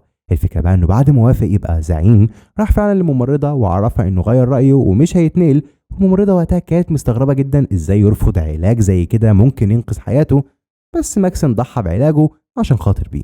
على الناحية التانية في ضابط كده جديد يا صديقي كان لسه متعين في سجن وينتورث. الضابط ده اسمه جاك. جاك كان قاعد دلوقتي مع فيرا وبتفهمه قواعد الشغل بتاعت المكان. بعدها فيرا بتستدعي ويل وبيتعرفوا على بعض، وبنعرف هنا ان جاك كان قبل كده في سجن ويلفورد الرجالي، فطبيعة يعني الشغل هناك مختلفة شوية عن وينتورث النسائي. المهم ويل اخد جاك دلوقتي وفضل يفرجوا على السجن ويعرفوا على كل الاقسام الموجودة، وكمان بدأوا يتكلموا عن مشاهير السجن زي بي وفيرجسون، يعني البنات الموجودين اللي هناك اللي الاعلام متكلم عنهم كتير. بعد شويه جاك بيرجع لفيرا من تاني وبيعرفها انه عاوز يتناقش معاها في كذا نقطه كده خاصه بالسجن. فيرا عرفته انها هتحدد له ميعاد يعني تاني ويتكلموا براحتهم، لكن جاك قطعها في الكلام وقال لها يعني زي دلوقتي مثلا والزعيمه في الانفرادي بيكون السجن فوضوي تماما واكيد في مخدرات، واقترح عليها بعدها انهم يعملوا حمله تفتيش كامله ودلوقتي حالا. فيرا عجبت بفكرته الصراحه وفعلا عملت دلوقتي حالا حمله تفتيش، واكتشفوا صديقي مخدرات كتيره موجوده في الزنزانه بتاعت آلي. آلي طبعا بتنكر ان دي مخدراتها اصلا، ومن نظرة فيرجسون ليها بنعرف ان هي اللي حطت لآلي مخدرات عشان تخلص منها وتقرب لكاز اكتر. اوعى تنسى صديقي ان آلي منحازة شوية لبي، وفعلا بياخدوا آلي للانفرادي وبتكون آلي موجودة في زنزانة جنب بي على طول لدرجة انهم بيسمعوا بعض. ودلوقتي سمعت آلي وهي بتحكي مع ويستفل، وآلي عرفت ويستفل ان المخدرات مش بتاعتها بجد، وبنعرف هنا ان آلي ليها تاريخ مع المخدرات بس بجد دي مش مخدراتها. لكن آلي بترجع تقول لويستفل ان مثلها الاعلى في السجن هي بي وتعلمت منها القوه وعشان كده بقت قويه وما رجعتش للمخدرات لان دي من الحاجات اللي بي بتكرهها. بي طبعا كانت سامعه الكلام ده كله مبسوطه ولما مشيت دلوقتي ويستفل بدأت بيه تحكي مع آلي، وبنلاحظ هنا انهم بقوا صحاب مقربين جدا لدرجة انهم يتكلموا عن ماضيهم هما الاتنين، وكل واحدة فيهم تفضل تحكي عن حياتها. وقضوا ايام كتير يا صديقي في الانفرادي على الوضع ده، ليل ونهار بيتكلموا ويضحكوا ويهزروا مع بعض. في المجمل يعني بعد كل الكلام ده كله تقدر تقول انهم هونوا على بعض ايام الحبس الانفرادي. في المجمل خلينا نرجع لساحة السجن. اترحلت يا صديقي لوينتورث سجينة جديدة، بنت صغيرة كده عندها 18 سنة اسمها تاشا. تاشا اتعرفت بدورين بما انها يعني مساعدة السجينات. المهم دورين اخدتها وعرفتها قواعد السجن اللي من ضمنها انها يعني ما تضغطش نهائيا على زرار الانذار. تاشا على فكرة وجه جديد وكانت بنت جميلة الى حد ما. فاول ما فيرجسون شافتها راحت للوسي وقالت لها ان في بنت جديدة كده، حاولي تركزي معاها وتسيبك مني شوية. لوسي وقتها عشان تفرض شخصيتها من البداية على تاشا قررت هي واصحابها يدخلوا يضربوها في الحمام، وفعلا دخلت شلة لوسي ورا تاشا الحمام وحاولوا يضربوها. وتاشا طبعا كانت مرعوبة وخايفة، ومن أول يوم ليها في السجن بشكل عام يعني كان الموضوع غريب. ففورا تاشا داست على الإنذار من غير ما تفكر، وطبعا يعني الحمد لله إنها عملت كده لأن على طول الحراس جم وأخدوا لوسي للانفرادي. الفكرة بقى إن اللي بيدوس على الإنذار يا صديقي بيتعاقب من الزعيمة، ودلوقتي بقى بي مش موجودة فلازم ماكسن هو اللي يتعامل. ماكسن كانت صعبانة عليه تاشا الصراحة، لأنها يعني ما تعرفش أي حاجة في أي حاجة، بس يعني لازم يعاقبها. وعلى فكرة كل البنات ضغطوا عليه إنه لازم يعاقبها عشان خاطر تبقى عبرة، وبالتالي قرر يجيب تاشا للمغسلة، لأن العقاب المعروف للحركة دي إنهم يحطوا إيد السجينة في ماكينة البخار. في نفس الوقت ده فيرجسون عرفت بالعقاب اللي هيتم، والبنات كلها عموما عرفوا. وفورا فيرجسون راحت لكاز عشان يعني تهجم على ماكسن هي واصحابها، وفضلت بقى تضغط على كاز وتقول لها لازم انت تكوني الزعيمة عشان تساعدي الناس الضعيفة اللي زي تاشا. المهم كاز اقتنعت الصراحة وراحت للمغسلة مع باقي البنات، ولما الكل اتجمعوا ماكسن امر انهم يجيبوا له تاشا ويحطوا ايديها على جهاز البخار. البنت طبعا انهارت وفضلت تصوت وهي مش مستوعبة اللي بيحصل لها. وقبل ما يدوس على جهاز البخار بثواني قرر انه خلاص مش هيعاقبها، واعتبروا يعني انه انذار اخير ليها مش اكتر من كده، ولو فكرت تدوس على الانذار من تاني هيعاقبها عقاب اقوى بكتير من البخار. طبعا فيرجسون شايفه كل اللي بيحصل ده وكانت متضايقه جدا عشان كانت عاوزه تاشا تتعاقب، وبالتالي كاز وقتها كانت هتتدخل. في المجمل يعني خطتها فشلت. بعد اللي حصل ده ماكسن تخيل ان البنات كلهم هيهجموا عليه بحكم يعني انه ما تصرفش زي اي زعيم قوي مسك قبله السجن. فبدأ دلوقتي يفضفض مع ليس، بس المفاجأة ان البنات كلهم اتبسطوا من موقفه الطيب ده لدرجة انهم تاني يوم كل البنات بلا استثناء ادوله التحلية بتاعتهم كلهم. ماكسن طبعا اتأثر بالحركة الجميلة دي وكان فرحان من كل اللي بيحصل، وفهم انه كان على حق من البداية لما اخد القرار ده وسامح تاشا. ماكسن بقى قرر يكمل علاجه زي ما هو بعد ما بي خرجت من الانفرادي وتحول للدكتور اللي هيتابع حالته معاها. ولكن للاسف يا صديقي العلاج الجديد مش هينفع معاه لان الوقت كان اتاخر والسرطان بدا ينتشر بشكل مش طبيعي، والحاله دلوقتي هو استئصال الجزء المصاب. ماكسن لما عرف كده زعل جدا جدا، لكنه لسه ما قالش طبعا للبنات اي حاجه في السجن عن حقيقه مرضه. ولما بيه بقى لحظه غيابه راحت للعياده تطمن عليه، ففهمها انه لسه بيراجع اختيارات العلاج اللي ممكن يمشي عليها. في المجمل خليني اعرفك يا صديقي ان ماكسن دلوقتي محبوب بين السجينات لانه ما عاقبش تاشا وبقى ليه شعبيه كبيره. ففيرجسون بقى استغلت اللي بيحصل ده وراحت لكاز واقترحت عليها اقتراح. الاقتراح هو انهم يحاولوا يفرقوا اصحاب بيها عنها ويشجعوا البنات ان ماكسن يكون هو الزعيم. كاز عجبتها جدا الفكره دي، اما فيرجسون فبدات بالتنفيذ على طول. اول حاجه راحت لبومر وقالت لها انا يا بومر عجبني جدا اتحادك مع ماكسن وشكلتوا فريق حلو جدا، عندكم رحمه وما بتحبوش تيجوا على البنات الضعيفه، وفكره ان ماكسن يكون الزعيم وانت النائبه بتاعته البنات هيحبوها جدا جدا. بومر الصراحه استغربت من كلام فيرجسون دلوقتي، ولكن بدات تفكر فعلا في الموضوع. واللي حمسها اكتر ان بي كانت مصممه ان تاشا تتعاقب بعد ما عرفت اللي حصل. طيب بي ليه يا صديقي مصممه تعاقب بنت صغيره كده؟ انا هقول لك. بي لما خرجت من الانفرادي ابتدت لوسي تطلب منها تعاقب تاشا، يا اما لوسي وشلتها هيعاقبوها بنفسهم. وبما ان بي الزعيمه لازم تقرر لانها لو استثنت حد من العقاب الكل في مره ممكن ينقلب عليها عادي جدا. المهم بي عاقبتها ولكن مش بجهاز البخار. اللي حصل ان لوسي وشلتها اخدوا تاشا الحمام وندهوا على بي، فبي راحت هناك واضطرت انها تحلق لها شعرها كعقاب يعني، ولكن اهو اهون من العقاب بتاع الحرق البخاري. ولوسي على فكره ضربت تاشا كمان، ولكن في المجمل بعد ما خلصوا طلعوا البنت للساحه وكان شكلها الصراحه صعب قوي وحالتها وحشه ان البنت صغيره زي ما قلنا يا صديقي، وبالتالي زعلت على نفسها. دورين وقتها اتدخلت عشان يعني تاخد البنت من الساحه من كتر ما الكل بيتريقوا عليها. فدورين بقى زعقت لهم كلهم واخدت تاشا ومشيت. بعدها بشويه دورين دخلت لبي وعاتبتها على اللي عملته النهارده ده، لكن بي قالت لها اللي غلط يتعاقب الكل زي بعضهم، وابتدوا بعد كده يشدوا مع بعض في الكلام. وليز طبعا يعني حاولت تهدي بينهم اما بومر فكانت قاعده تتفرج عليهم وفي بالها فكره فيرجسون عماله تتكرر مره ورا التانيه. في المجمل يعني دورين سابت بي دلوقتي وهي بتتكلم وسابتها ومشيت. على الناحيه التانيه فيرا استدعت ليز وطلبت منها خدمه، وهي ان ليز تساعدهم في حل قضيه. فليز طبعا استغربت وسالتها قضيه ايه بالظبط اللي عاوزه مساعدتي فيها. شوف بقى يا صديقي، في واحده مشهوره جدا وغنيه جدا عندها براند للميك اب اسمها سونيا. سونيا دي متهمه بقتل صاحبتها، بس المشكله انهم مش لاقيين جثه صاحبتها دي. وسونيا دي على فكره هتترحل لوينتورث لحد ميعاد جلستها. الشرطه بقى عاوزين ليز تصاحب سونيا لما تيجي لحد ما سونيا تامن لها وتحكي لها بقى سرها كله وتعرف منها مكان الجثه. ليز طبعا بعد ما سمعت الحوار ده من فيرا رفضت تماما انها تساعدهم وتستغل اسرار اي حد. لكن بعد مده بسيطه الضابط المسؤول عن قسم الجرائم استدعى ليز وطلب منها نفس الطلب بتاع فيرا، ولما رفضت ابتدى الضابط يتعامل بذكاء. الاول فضل يتودد ليها وعاملها بطريقه كويسه جدا، واخر المقابله لعب على حته كده من المشاعر بتاعتها. قال لها ان الصديقه المقتوله عندها ولد وبنت من دور ولادك بالظبط يا ليز، وانتي بالعمل الانساني ده هتساعدي الاولاد الغلابه دول انهم يعرفوا مكان امهم فين. ليز طبعا رفضت برضه، والظابط قال لها فكري في الموضوع ورد عليا. تاني يوم بقى الظابط استدعى ليز وملاحظ هنا انه بيحاول يقرب لها عشان ترتاح له وتوافق. وكل ده على فكره صديقي سونيا ما جاتش لسه لغايه دلوقتي، بس الظابط يعني بيمهد لليز مش اكتر. المهم يعني بدأ يعرض على ليز كمان عرض حلو، وهو انها لو ساعدتهم في القضيه دي هيطلق سراحها المشروط من تاني، وبكده تكون ليز مع اولادها من تاني. ليز طبعا كانت محتاره، لكنها برضه يا صديقي فضلت زي ما هي رافضه.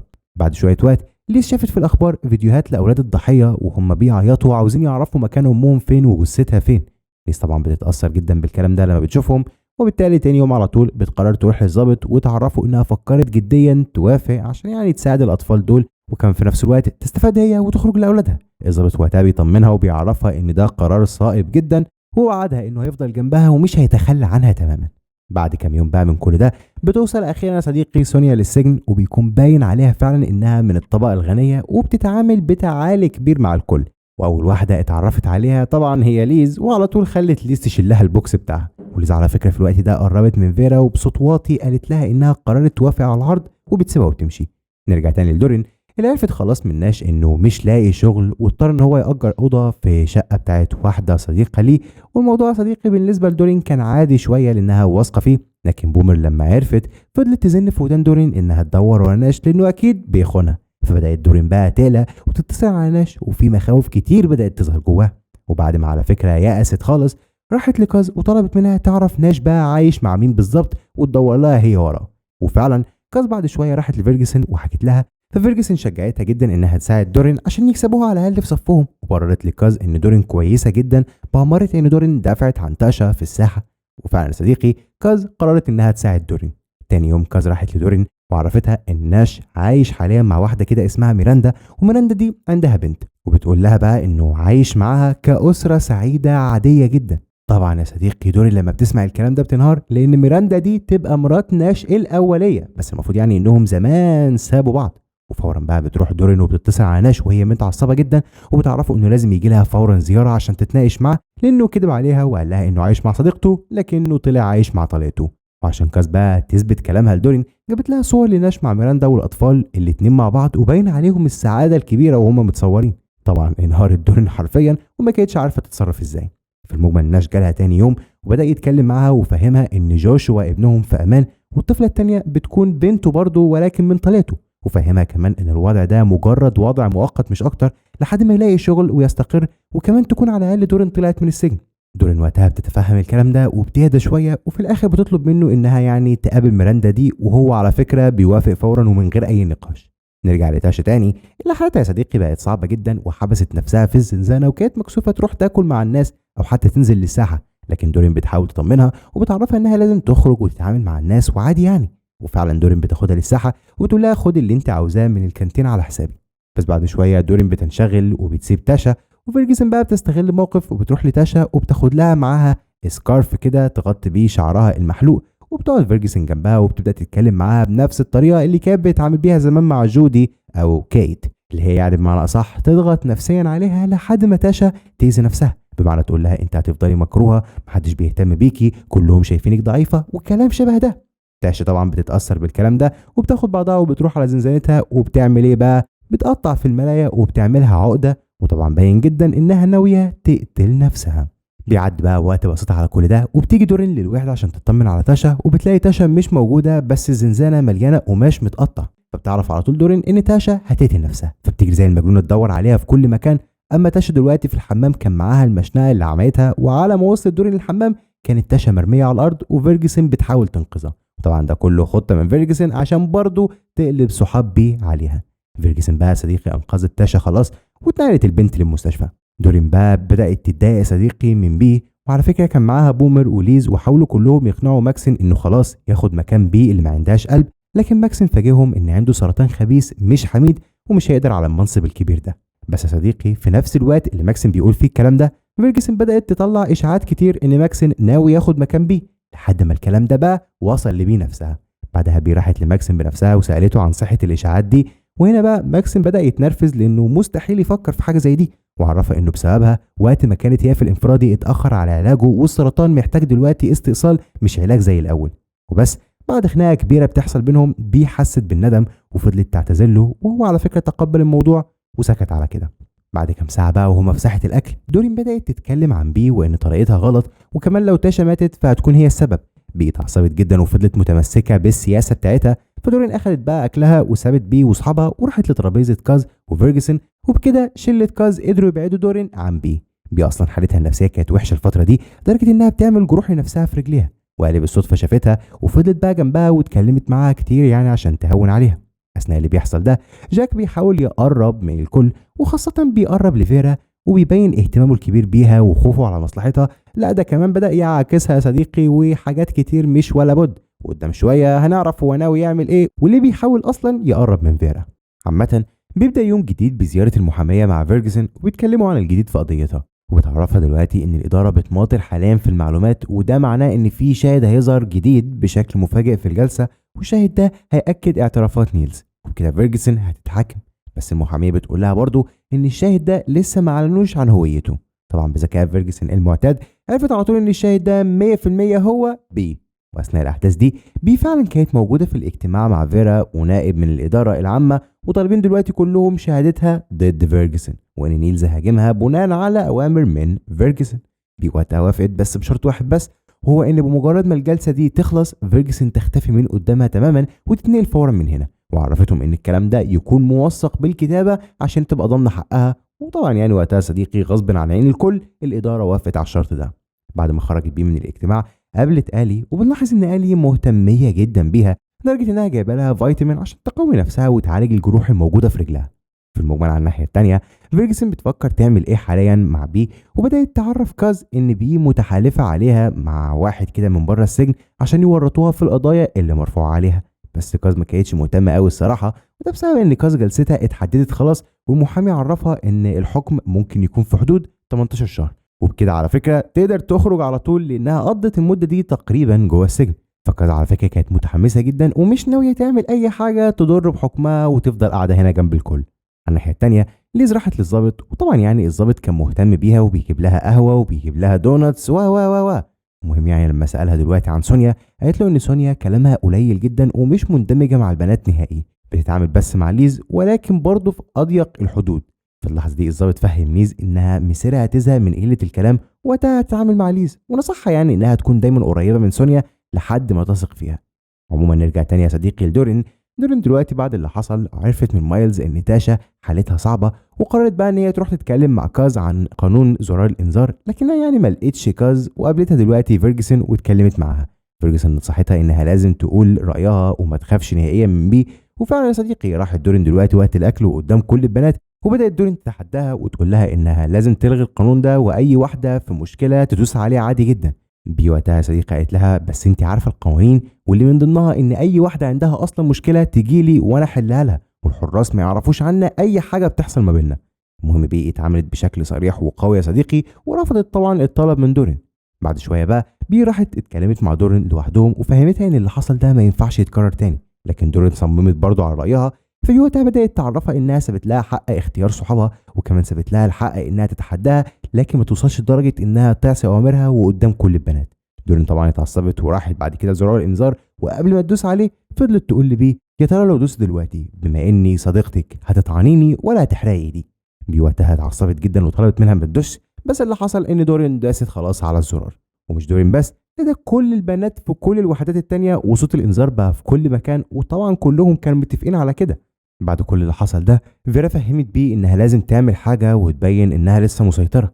وبعد شوية فعلا في وقت الفطار دخلت بيه لقيت الكل بيبص لها، وسألت آلي ايه اللي بيتقال في غيابي. فعرفتها آلي ان الكل متضامنين جدا مع دورين وشايفين انها عملت الصح. وطبعا في اللحظة دي كاز بدأت تستفز في بي وتقول لها اظن قانونك اتلغى يا بي، صح؟ بي وقتها اتعصبت وقفت قدام الكل وبدأت تسأل مين اللي مش عاوزني كزعيمة يقول. طبعا الكل خافوا يتكلموا. وقتها كاز قالت لها هم مش عاوزينك كزعيمة وخايفين يقولوا. بي قالت لهم وقتها الفيصل بينا هو تصويت يكون مسؤول عنه 3 بنات، واحدة من جماعتي وهي ليز، واختاروا بنت بقى كمان تبقى من جماعة كاز والتالتة تبقى محايدة. فاختار وقتها الكل سونيا انها يعني جديدة واكيد مش هتنحاز لحد. وبس قرروا الكل يعملوا تصويت بشكل سري عن وجود زعيمة من عدمه اصلا، والثلاث بنات بقى هيرجعوا بالورق مع بعض بحيث يبقى فيه مصداقية. وفعلا عملوا دلوقتي التصويت وكل البنات بدأت تودي ورق فيه علامة صح لو يعني عاوزين زعيمة، او غلط لو مش عاوزين زعيمة من الاساس. والكل على فكرة كانوا مشغولين في الموضوع ده. ولاحظت بومر ان ماكسيم في اللحظة دي مش موجود، فراحت له بقى تطمن عليه. ولما سألت عن ميعاد عمليته اللي جاية قال لها لسه ما اتحددتش. بومر وقتها خدت بعضها وراحت لبيه عشان تعرفها ان العملية لسه برضه ما اتحددتش. وقتها رغم كل اللي عندها دي سابت كل اللي وراها وراحت لماكسين. ماكسين كان مستغرب لان المفروض يعني انها قلقانه حاليا من التصويت، فيعني برضه رغم كده جايه تطمن عليه. لكن بيفاجئته بانها عاوزه تخسر التصويت وتسيب المنصب ده تماما لانها تعبت خلاص. بعدها سالته عن العمليه لانه عرفها ان هو اللي رفض العمليه وقرر ما يعملهاش ويفضل كده لحد ما يموت، وده لانه بعد العمليه بيكون في كيماوي كتير يا صديقي وشعره طبعا هيقع، فهو نفسيا عاوز يموت على كده وخلاص. بي طبعا زعلت جدا عليه وفضلت تعيط، لكنه هداها وعرفها انه مبسوط بقراره ده. اثناء كل الاحداث دي فيرا وباقي الظباط عرفوا عن التصويت، وطبعا فيرا كانت عاوزه بي تفضل كزعيمه، وجاك بقى كان مستغرب من قوانين سجن النساء صديقي بما انه كان في سجن رجالي ومفيش فيه الكلام ده كله. بس المهم يعني فيرا قررت تنهي العمل في السجن قبل يعني ما التصويت يخلص. ولما البنات رفضوا اقترحت عليهم ان شنط التصويت تفضل في اوضه الغسيل لحد تاني يوم عشان محدش يلعب فيها. طبعا اضطروا الكل يسمعوا الكلام ورجعوا عادي جدا للوحدات بتاعتهم. فيرا بقى بعد ما البنات مشيوا دخلت عشان تشوف التصويت، وفي اللحظه دي دخل عليها جاك وقعد يضحك لانها يعني عاوزه تزور. هي فهمته وقتها انها بتعمل كده من باب الفضول مش هتزور اي حاجه. وعموما يعني جاك قال لها براحتك، وطبعا كان موافقها الراي لانه كان بيخطط ان هو يقرب لها. تاني يوم بقى البنات كملوا تصويت زي ما هم، ولما شافوا النتيجه كانت طبعا لصالح بيه، ومتاكد هنا طبعا ان فيرا غيرت في الاصوات ومحدش واخد باله. لما البنات بقى حاولوا يعترضوا على النتيجه بيه بكل عنف منعت ان اي حد يتكلم او يناقشها في الموضوع ده تاني. وبس رجعوا البنات تاني لحالتهم زي ما هم، اللي بيشتغل واللي بيحكي واثناء اللي بيحصل ده راحت بومر للعياده عشان تسال عن ميعاد عمليه ماكسن.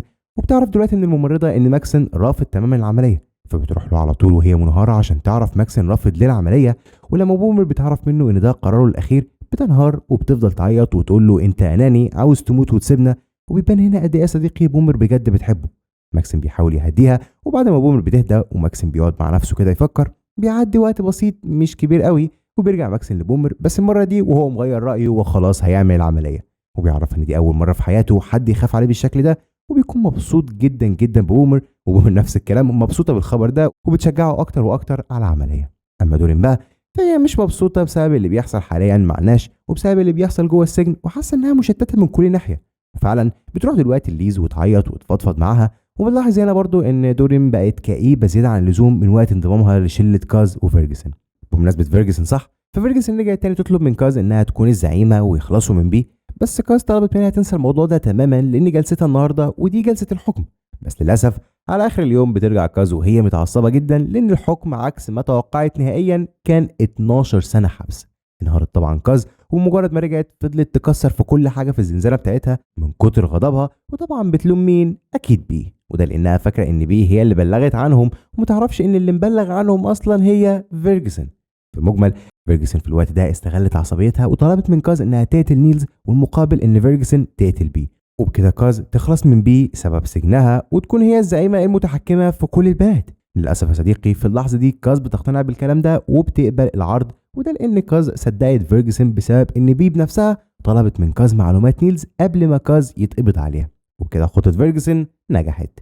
فيرجسون بقى بعد ما قررت تقتل بي بدأت تراقبها لحظة بلحظة، وعرفت ان بي وآلي بقوا اصحاب مقربين جدا. وعشان باقي السجينات ما يعرفوش انهم صحاب قرروا ان هم يتقابلوا في المطبخ كل يوم في ميعاد محدد. والفكره انهم مخبيين صداقتهم لان الي من فريق كاز اللي هي عدوه لبي اساسا. المهم فيرجسون هابتهم وعرفت المواعيد اللي بيتقابلوا فيها، بعدها راحت لتينا ودفعت لها فلوس كتير وطلبت منها برشام معين. والبرشام ده عباره عن مهدئ بيعمل ارتخاء للاعصاب بشكل كامل، يعني الشخص اللي بياخده يبقى واعي بس مش قادر يتحكم في نفسه.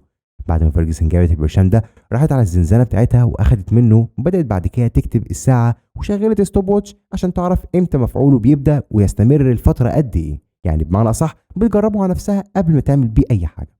بعد شويه فيرجسون راحت لكاز وعرفتها انها ناويه تقتل خلاص بيه والنهارده، وده لانها عرفت ان احتمال كبير ماكسين ينقلوه المستشفى، وبومر طبعا وقتها هتحاول تتخلص منها او تلهيها في اي حاجه، وبكده يبقى سهل عليها تخلص على بيه. كاز وقتها كانت متضايقه ومش عاوزه تشترك في قتل حد، بس فيرجسون عرفتها انها يعني مش هتعمل حاجه غير انها تلهي الضباط عن فيرجسون، وفيرجسون هي اللي هتكمل.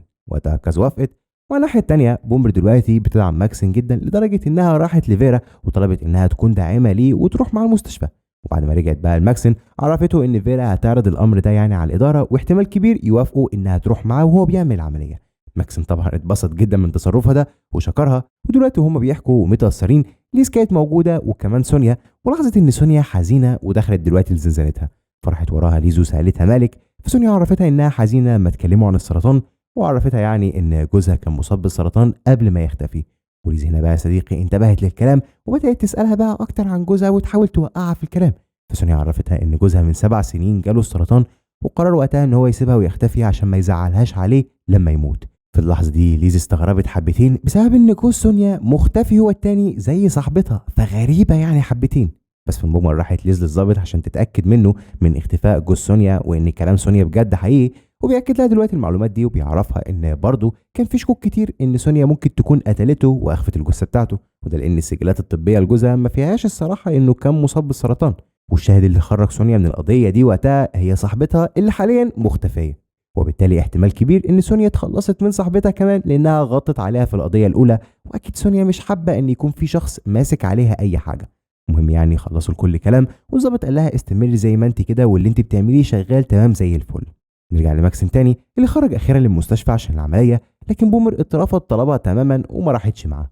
البنات وقتها سلموا على ماكسين وتمنوا له الشفاء وكانوا متاثرين. بعدها فيرجسون استغلت الموضوع ده وراحت لبومر وعرفتها ان فيرا اللي رفضت طلبها، وكمان في الحاله دي ما بيتقالش للاداره، بل المفروض ان الامر والناهي في نقطه زي دي هي فيرا. وعملت كده فيرجسون يا صديقي عشان بومر تتعصب على فيرا وتقلبها عليها، وده اللي حصل فعلا، وبدات بومر تغلط في فيرا وتشتم فيها. وطبعا فيرا بعد اللي حصل ده يعني من بومر طلبت ان هي خلاص تروح الانفرادي، وبكده فيرجسون خلصت من ماكسين وكمان بومر الاتنين اللي بيحموا بيه اكتر ناس. بعد كام ساعه بقى جه وقت الغداء والبنات اتجمعوا في ساحه الاكل، وفيرجسون طبعا كانت جايبه معاها البرشام وطحناه، وطلبت من كاز ان هي تبتدي دلوقتي في اعمال الشغب وتلهي البنات. وفعلا قامت كاز وراحت لبي وبدات تقول لها انت ازاي زعيمه وسمحتي في نفس الوقت ان ماكسين يروح لوحده المستشفى؟ لا ده كده انت يا بي عاوزاه يموت وتفضلي انت الزعيمه ومحدش ينافسك على الزعامه. طبعا بي اتعصبت جدا وقامت هجمت على كاز عشان تضربها، والبنات كلهم اتجمعوا حواليها. وفي اللحظه دي فيرجسون غيرت كوبايه العصير بتاعت بي للكوبايه اللي فيها البرشام. المهم الحراس فصلوا عادي خلاص بين كل البنات وكله رجع مكانه. بي وقتها كانت لسه ما هديتش، لكن يعني نفسها في العموم اتسدت وقامت، وكانت دلوقتي خارجه من غير ما تشرب العصير، ولكن على اخر لحظه رجعت وشربت كوبايه العصير. بعدها خرجت تاني، وبيجي بعدها الجزء التاني بقى يا صديقي من الخطه. طبعا بي راحت دلوقتي للمطبخ في الميعاد المحدد بتاع كل يوم عشان تقابل صاحبتها الي، والجزء التاني بقى من الخطه هي ان كاز تاخد الي معاها ويروحوا يعملوا احتجاج صغير عشان اللي حصل مع ماكسين. الي وقتها حاولت ترفض تروح معاهم، لكن كاز صممت وخدتها. وفعلا البنات عملوا دلوقتي تجمع احتجاجي على اللي حصل مع ماكسين وقعدوا كلهم على الارض، وطبعا الحراس اتلهوا معاهم. واثناء اللي بيحصل ده فيرجسون كانت في المطبخ وبي في مخزن المطبخ، وابتدت بقى بسبب البرشام اللي كانت واخداه تدوخ. وقتها فيرجسون قفلت عليها الباب بتاع المخزن لحد ما تاثير البرشام يشتغل اكتر، وبي بقى يا صديقي بدات تهلوس وتتوه وتقع وتحاول تفوق وتقوم لحد ما فقدت السيطره خالص على التحكم في نفسها ووقعت. هنا بقى قررت فيرجسون تشيلها وتحطها على رخامه الحوض، وسدت بعد كده الحوض ومالته ميه، وبدات بقى تحط وش بي في الميه. وطبعا بي مش قادره تقاوم نهائيا. طب ايه اللي بيحصل اثناء الكلام ده بره؟ البنات لسه زي ما هم متجمعين، وفي نفس الوقت جه موظف من الاداره اللي بيه المفروض يعني تمضي له على الاعترافات ضد فيرجسون. وفي تفصيله صغيره كده يا صديقي لازم اقول لك عليها، وهي ان بي طلبت منه كمان يجيب لها المكالمه اللي فيها بيتم بلاغ الشرطه عن جماعه اليد الحمراء. وده طبعا عشان خاطر تعرف مين اللي بلغ عن كاز واصحابها، وبالتالي تقول قدام الكل ان مش هي اللي عملت كده. وبي على فكره كانت جايه لها الفكره دي بعد ما الي قالت لها في مره من المرات ان كاز معتقده ان بي نفسها هي اللي مبلغه عنها ودخلتها هي وجماعه اليد الحمراء السجن. المهم الموظف دلوقتي قابل ويل وعرفه انه جاب خلاص التسجيل، وويل بقى لما شغل التسجيل اكتشف ان فيرجسون هي اللي مبلغه عن كاز. فورا بقى من غير تفكير جري على كاز اللي عامله دلوقتي احتجاج وسمعها المكالمه دي عشان يثبت لها ان فيرجسون بتستغلها وبتضحك عليها. كاز بقى يا صديقي لما سمعت المكالمه دي قامت جريت على المطبخ بعد ما عرفت الحقيقه، وكل اصحابها طبعا جري وراها. ودخلت بقى كاز لقيت فيرجسون بتموت في بي، وبي حرفيا خلاص بتموت خالص. كاز فضلت بقى تشتم فيرجسون وتضرب فيها وخدتها فورا على طاسه زيت عشان تحرق وشها في الزيت. فيرجسون حاولت تقاوم لحد ما كاز قدرت انها تحط على الاقل ايد فيرجسون بس في الزيت المغلي، وفضلت بقى تصوت فيرجسون بشكل هستيري. طب بالنسبه لبي، الي شالتها من الميه ونزلتها على الارض وكانت منهاره حرفيا على صاحبتها اللي ما كانتش بتتنفس نهائيا. حاولت كتير تنقذها لحد ما جه ويل وقدر ينقذها على اخر لحظه، وبي كانت بتطلع في الروح. الظباط وقتها مالوا المكان في كل حته، وبي طبعا وقع على الارض، والناحيه التانيه فيرجسون وقع وايدها محروقه بالكامل. عموما بي وهي شبه ميته وقبل ما ويل يعمل لها الانعاش دخلت في حلم غريب اتهيأ لها انها بتعوم في بحر وقدامها الشاطئ، وعلى الشاطئ بنتها دي بتنده لها. بي بقى رغم انها كانت بتموت تقريبا دلوقتي بس كانت مبسوطه انها على الاقل هتروح لبنتها دي، بس بترجع بقى بتفوق تاني والاسعاف بتاخدها. عامة بي دخلت في حالة من الاكتئاب الحاد، وده كان يعني تشخيص ويستفل ليها، ولو تفتكر برضو دي نفس الحالة اللي مرت بيها بعد موت بنتها. المهم يعني ويستفل حاولت تسألها لو تحبي اجيب لك حد من صحابك تفضفضي معاه، بس بي رفضت. فسألتها لو عاوزة حد من بره السجن تتكلم معاه، بس كمان رفضت وفهمتها انها ملهاش اي حد بره السجن. ويستفل بقى بعد ما خرجت من عند بي راحت لفيرا وفهمتها حالتها عاملة ازاي، وكان موجود وقتها ويل، فتناقشوا يعني شوية عن موضوعها. بعدها بدأت التحقيقات مع كاز اللي انكرت كل حاجه، بعدها حققوا مع الي وكمان انكرت برضو كل حاجه، والكلام اللي قالوه الاتنين انهم دخلوا لقيوا بي وفيرجسون واقعين على الارض، وبالتالي مفيش اي فايده من الكلام معاهم اصلا. عامه نرجع لبي. دورين راحت لبي عشان تطمن عليها، فطبعا بي ما كانتش طايقاها نهائيا، وقالت لها بقى اصحابك الجداد اللي عملوا فيا كده فيرجسون وكاز والي قدروا يوقعوني في الفخ عشان يقتلوني. وطبعا هنا بنفهم ان صدمتها الاكبر في الي انها كانت مأمنه ليها وبتعتبرها اعز اصحابها. عموما دورين بعد ما خرجت من عند بي قالت الكلام ده كله لليز وبومر، وطبعا يعني بومر ما تتوصاش جابت على طول الي وكانت لسه تضربها، بس ليز لحقتها وقالت لها لما بي تخرج تتصرف معاها هي بنفسها. وقتها الي فضلت تحلف لهم انها ما تعرفش اي حاجه، بالعكس دي هي اللي انقذت بي، لكن طبعا ما حدش كان مصدقها. عامة بعد كل الاحداث دي راحت الي لكاز وقالت لها انهم بيتهموها انها هي اللي عملت فخ لبي، وبدات تعيط بقى وتطلب من كاز ان هي توضح لبي انها ملهاش اي ذنب وانها كمان حاولت تنقذها. وفي تفصيله كده صغيره ان الي راحت لبي عند العياده وبعلو صوتها فضلت تقول لها انها بريئه وملهاش اي ذنب، وبي كانت بنسبه صغيره يعني مصدقاها. بس كاز بقى راحت لبي بالغدا واعتذرت لها على كل حاجه وفهمتها كمان ان فيرجسون قدرت تتلاعب بيها وتستغلها. بس في اخر الحوار كاز اعتذرت لها كمان انها خلت الي توقعها في الفخ. بي وقتها اتصدمت حرفيا في صاحبتها وقررت انها مستحيل تصدقها تاني. بس طبعا يا صديقي كلنا عارفين ان كاز بتضحك على بي عشان يعني تبعدها اكتر عن الي مش اكتر. بعد شويه فيرا راحت لبي ومعاها ويستفيل عشان يعني يطمنوا عليها، ففيرا اخدتها للمطبخ يمكن تفتكر اي حاجه وتقولها، لكن بي وضحت لها انها تعبانه ومحتاجه ترجع لوحدها. وفعلا بي نزلت الساحه والكل سلم عليها، وليز وبومر كانوا مبسوطين جدا برجوعها. بنلاحظ كمان ان سونيا بقت متفاعله مع الكل عن الاول وبرده يعني رحبت ببي. المهم يعني رجعت بي للزنزانه وفضل الكل يحكوا لها عن يعني اللي حصل ويسالوها عن خطتها اللي جايه، لكن بي كانت مكتئبه اصلا فسابتهم يتكلموا زي ما هم كده ودخلت لزنزانتها وقفلت عليها الباب. لما بي دخلت هم كملوا زي ما هم كلامهم، ومن ضمن كلام سونيا انها قالت لهم ان بي بتعاني دلوقتي من اكتئاب حاد، وانا صاحبتي قبل ما تختفي كانت بتعاني برضو من الاكتئاب وبتاخد ادويه كتير. ليز هنا يا صديقي ركزت انها قصدها على صاحبتها المختفيه، وبالتالي ابتدت تنتبه لكلامها وتركز، وده طبعا عشان خاطر تروح تقوله للظابط. بعدها لما حاولت ليز تسال تاني عن تفاصيل هيلين، سونيا لاحظت ان ليز بتسالها كتير فسالتها ليه بتعمل كده، فليز عرفتها انها مهتمه مش اكتر، وحاولت ليز يعني تتوه في الموضوع والموضوع عدى. نرجع تاني لالي اللي راحت دلوقتي لبي لحد وحدتها وطلبت يعني تكلمها رغم ان بومر حذرتها اكتر من مره انها ما تحاولش. بس المهم يعني بي خرجت لها والي وقتها فضلت تقسم انها ملهاش اي علاقه باللي حصل، لكن بي ردت عليها وعرفتها ان كاز قالت عكس الكلام ده، قالت ان انت اللي كنت الطعم عشان توقعيني في الفخ. بعدها طردتها بي وحذرتها انها لو جت تاني للوحده بتاعتها هتخلص عليها.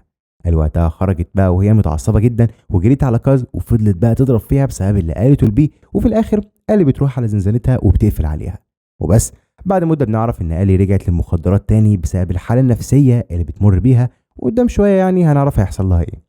اثناء بقى كل الاحداث دي فيرا بتعمل اجتماع لكل الضباط وبتعرفهم ان فيرجسون راجعه والمحاكمه بتاعتها فاضل عليها اسبوع بس، والاسبوع ده فيرجسون هتقضيه في قسم الحمايه. وطلبت بقى من الضباط ان حد يتولى حمايتها، لكن الكل رفضوا، وجاك وقتها تطوع ان هو اللي يحرسها. المهم بتوصل فيرجسون وبتروح لها فيرا ومعاها جاك، وبتشمت يعني فيها من الاخر وبتقول لها ان خلاص يعني مش هتعرفي تعملي اي حاجه تاني ومحاولاتك كلها فشلت لان المحاكمه بعد اسبوع، وفهمتها كمان انها مش تخرج من قسم الحمايه لغايه ما الاسبوع ده يخلص. ولما فيرجسون بتسالها عن بي، فيرا بتغيظها اكتر وبتقول لها ان بي رجعت لكامل صحتها وبتسيبها وبتمشي. فيرجسون بعد اللي حصل ده بتقرر ان هي تعمل خطه جديده خالص بقى، وهي انها تكسب جاك لصفها. وفيرجسون بقى بدات في خطتها وعرفت جاك ان فيرا اترقت بالواسطه، وده بسبب انها جالها فيروس سي من المساجين وثابت على الاداره كلها، فيعني اترقت، وبكده عرفته ان فيرا كان عندها فيروس سي. بعدها بقى فيرجسون كتب الطلب زياره لشيان، وبعد كده جاك هو اخد الطلب ده وراح بيه لفيرا. وفيرا استغربت الصراحه لانها عارفه ان شيان ده يبقى ابن جيانا السجينه اللي ماتت زمان جدا، واللي بسبب حكايتها فيرجسون عندها مجموعه من العقد النفسيه وبتنتقم لموتها لحد دلوقتي. فيرا بتستغرب الصراحه من الطلب ده وبتسال جاك هو حصل حاجه، فبيعرفها جاك موضوع المرض اللي قالته فيرجسون، ففيرا طبعا ما بتعلقش وبتنهي المقابله على كده. تاني يوم فيرا بتضطر توافق على طلب الزياره بتاع فيرجسون، وفعلا شان بيجي لها، وطبعا يعني فيرا بتؤمر بتفتيش فيرجسون بشكل قوي جدا قبل الزياره. فيرجسون بقى بتقعد مع شيان وبتحكي له عن جيانا امه، بس فيرجسون بتكتشف هنا ان شيان اتقال له كلام كتير ان امه بعد ما ولدته رمته في دار رعايه وكانت مدمنه وماتت بجرعه زياده وحاجات كتير كلها زباله.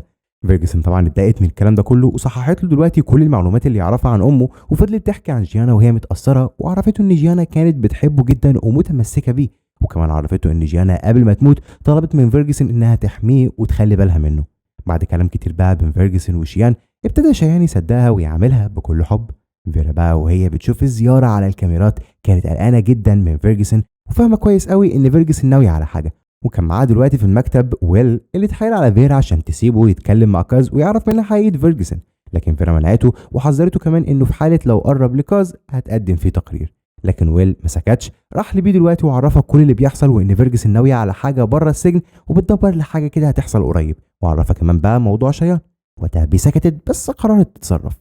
اما ويل راح لكاز وما سمعش كلام فيرا، واخد دلوقتي كاز للمخزن عشان يعني يعرف منها فيرجسون ناويه على ايه، لكن كاز اتوترت فتعصب عليها ورفضت تتكلم معاه، وهو بدا يعلي صوته عليها. في اللحظه دي دخلت عليهم صاحبه كاز وضربت ويل على دماغه بعصايه فوقع مغمى عليه، وكانت لسه بقى هتكمل ضرب فيه. كاز طبعا منعتها وخطر على بالهم كده فكره حلوه، وهي انهم كتفوا ويل وكتبوا على جسمه اسم الجماعه بتاعتهم وصورته فيديو بالتليفون اللي مخبيه معاها، وبكده يكون ويل اتهان منهم اهانه مش طبيعيه.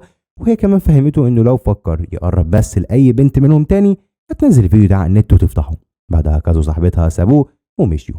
في الوقت ده بدا جاك يدور على ويل عشان يعني يلاحظ اختفائه، وبالصدفه وهو معدي من جنب المخزن ويبعت لويل على لاسلكي سمع الصوت جاي من المخزن، فدخل بقى فورا وانقذ ويل وفهمون الموضوع ده سر بينهم. بس ويل عرف جاك موضوع الفيديو، فجاك وعده انه هيحاول يجيب له التليفون ويحل له كل المشاكل دي. والحقيقه يا صديقي يعني تحس جاك كده شخص غريب شويه، بيحاول يتودد للكل من غير اي سبب، ويل على فكره اصلا ما بيرتاحلوش لكنه مضطر يتعامل معاه. في المجمل نرجع لبي اللي لسه حالتها النفسيه وحشه زي ما هي وبتعاني من الاكتئاب. وستيفل بقى لما شافت بي ما بتتحسنش قررت تجيب لها فرانكي تزورها، وراحت بقى وستيفل لبي وعرفتها ان في زياره كده ليها، وكانت المفاجاه انها فرانكي. طبعا بي اتبسطت جدا جدا وقعدت اتكلمت مع فرانكي في كل حاجه حصلت معاها، وفعلا بي رجعت لها الضحكه من تاني بعد ما فضفضت مع صاحبتها الاولى اللي بتحبها فرانكي. المهم بعد الزياره دي بي فكرت تستعين بفرانكي في موضوع شيان والقضيه، وجات لها الفكره دي بعد ما راحت لكاز وسالتها فيرجسون ناويه على ايه.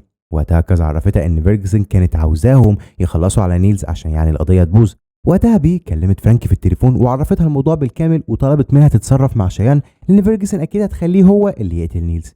فرانكي بتوافق على طول انها تساعد بي وبتاخد معلومات عن شيان منها، وقبل بقى ما تقفل المكالمه بتلاحظ ان بي حالتها اتحسنت ورجعت لحماسها من تاني، وبالتالي بتكون مبسوطه. طب فين يا صديقي ماكسين وسط كل اللي بيحصل ده؟ ماكسين احب اقول لك انه اخيرا عمل العمليه ورجع لعياده السجن تاني بعد ما بقى كويس الى حد ما، والحقيقه ان البنات كلهم راحوا له وخدوا معاهم كمان هدايا. ولما ماكسين ما لقيش بيه معاهم سأل عليها يعني، بس البنات ما رضيوش يقولوا له اي تفاصيل وعرفوه انها هتجيله بعد شويه. وبنلاحظ هنا على فكره ان بومر اكتر واحده داعمه ليه وقفت جنبه في محنته. بعد كام يوم بقى بي اتحسنت اكتر، وبالتالي هي كمان راحت لماكسين وحكت له كل اللي حصل معاه بقى وهي مش موجوده. وطبعا بعد ما اطمنت عليه وعلى صحته بدات تسمع في شويه نصايح بيقولها لها على المواضيع الكتير اللي حصلت معاها. ومن ضمن النصايح دي انه قال لها ان الي كانت صاحبتك بجد، وانا متاكد انها ما اشتركتش معاهم في الفخ اللي اتعمل. وقتها هديت شويه بعد الكلام ده واطمنت عليه، بعدها مشيت.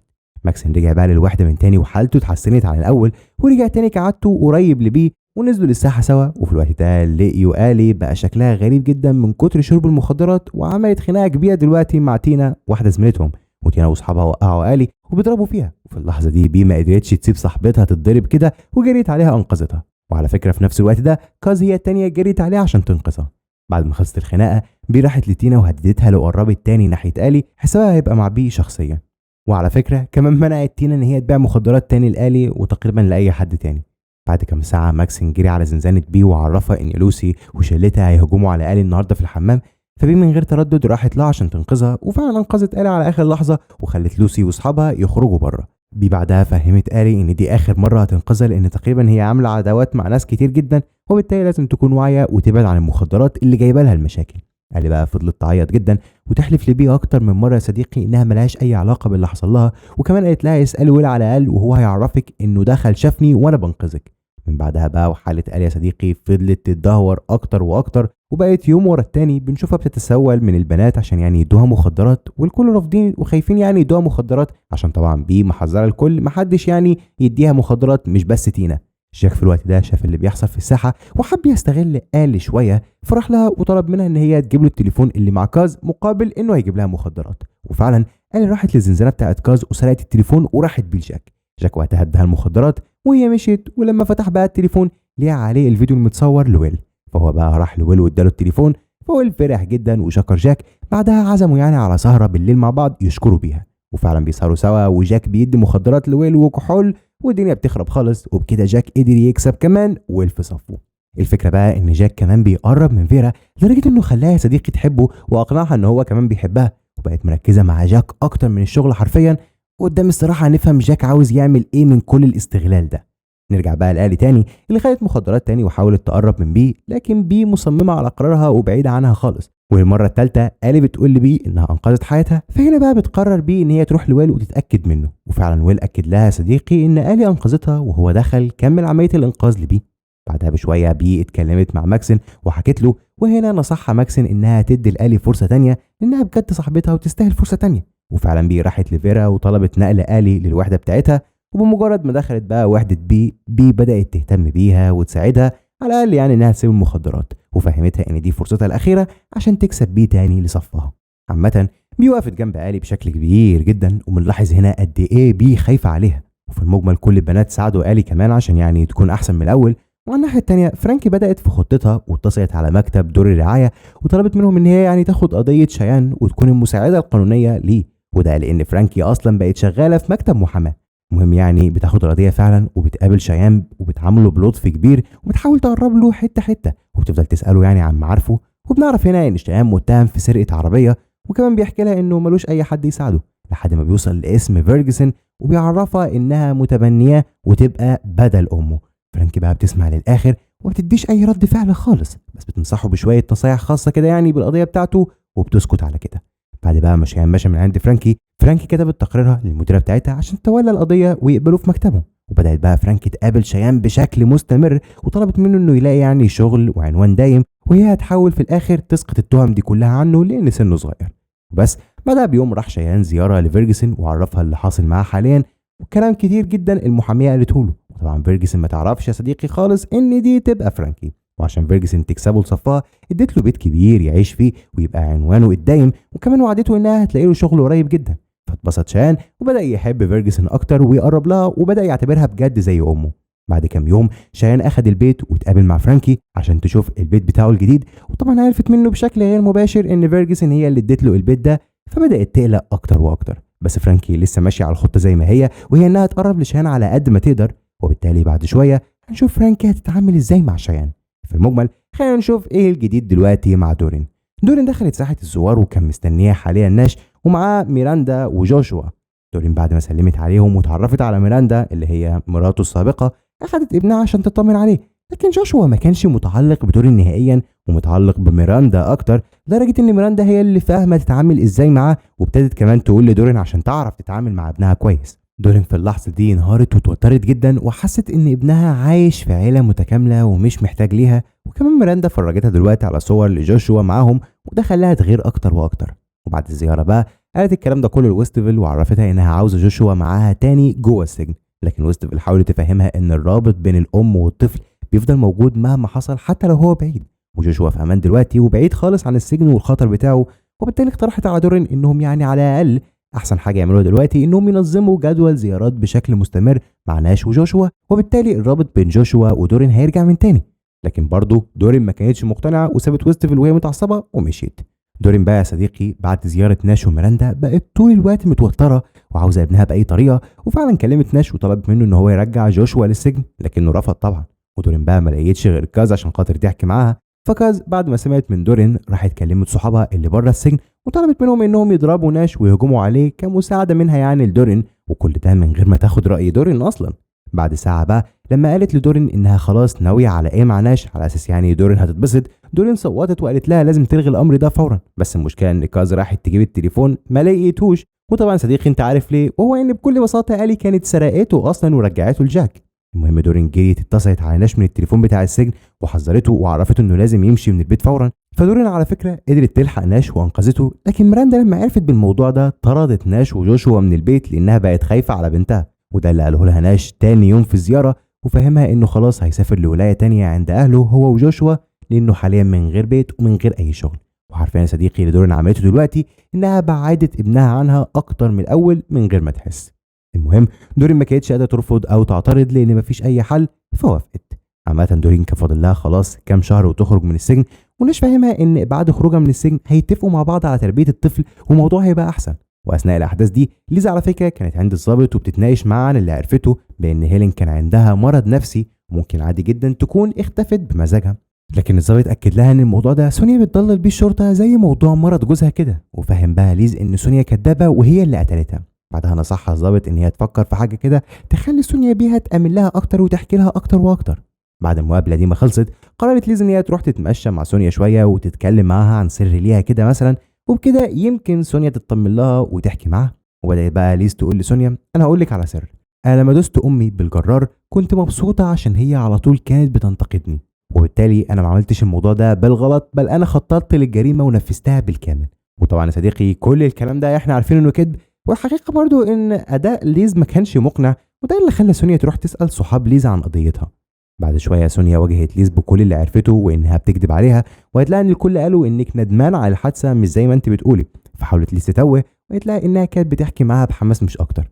سونيا وقتها فهمتها ان مفيش اي مشكله وانها يعني اعز صاحبه ليها في السجن، وفضلت تطمنها انها مش متضايقه انها كدبت عليها. بيبدا بقى يوم جديد في سجن وينتورث العزيز، ودلوقتي حاليا بنشوف بيه وهي ماشيه مع الي بعد يعني ما تعافت بالكامل، وبيقررت ان هي تعلن دلوقتي صحوبيتهم سوا من تاني وانهم صحاب مقربين. والي بقت من الشله بتاعت بيه وما بقتش على فكره عامله اي حساب لكاز، بس لما كاز شافتهم اتغاظت جدا وراحت لتينا عشان يتحدوا ضد بيه ويوقعوها. تينا بقى وافقت بس بشرط انهم يوقعوا بيه وكاز تكون هي الزعيمه وتحمي تجاره المخدرات لتينا.